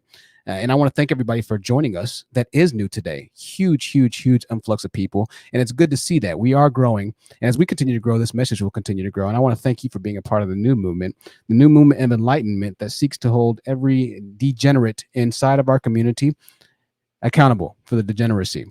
This is not going to be the end. It's only the beginning, but you found us in the beginning stages. Once again, I want to thank everybody for supporting and donating to the channel. All the donations and contributions tonight make this channel so much better than what it is, and you help get me in the algorithm more when YouTube sees that this channel is making them money as well, right? So I want to thank all the mods in the channel. We were going to start adding some more mods here in a bit. So if I told you in the past that I was going to be adding you as a mod, I'll be reaching out and contacting you. If you do want to be a mod, give me an email, TheHonestTruthYT @gmail.com, once again, and we can speak about getting you as a moderator if you're in the chat, and so long as I can trust you. I am not dancing tonight, nor am I singing, but we are about to condensate, as Shernon said. It is late at night, depending on where you at. It's 12:13 in the morning in Texas.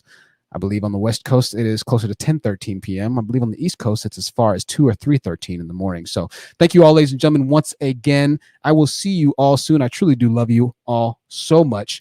And until next time, stay safe. If you're a lady, make sure you start thinking about pepper spray. If you're in a Second Amendment state where you can carry firearms legally, start thinking about a firearm and get training with it. If you have children in the house and you do have weapons, make sure they are appropriately locked up. And just make sure that you always take care of yourself and your family first, because we're living in crazy times, and we want to make sure that we can handle ourselves accordingly.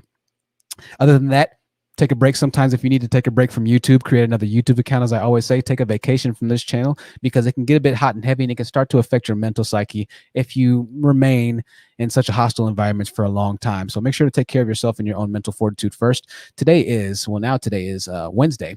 We're going to be back at Thursday at the latest. So if you don't come back with the live stream tonight, we'll be back tomorrow, and more fireworks will go off. I love you all, ladies and gentlemen. Once again, this outro is probably going to mess up. If it does, you'll see me in a few seconds. If it doesn't, you'll see me in a few hours.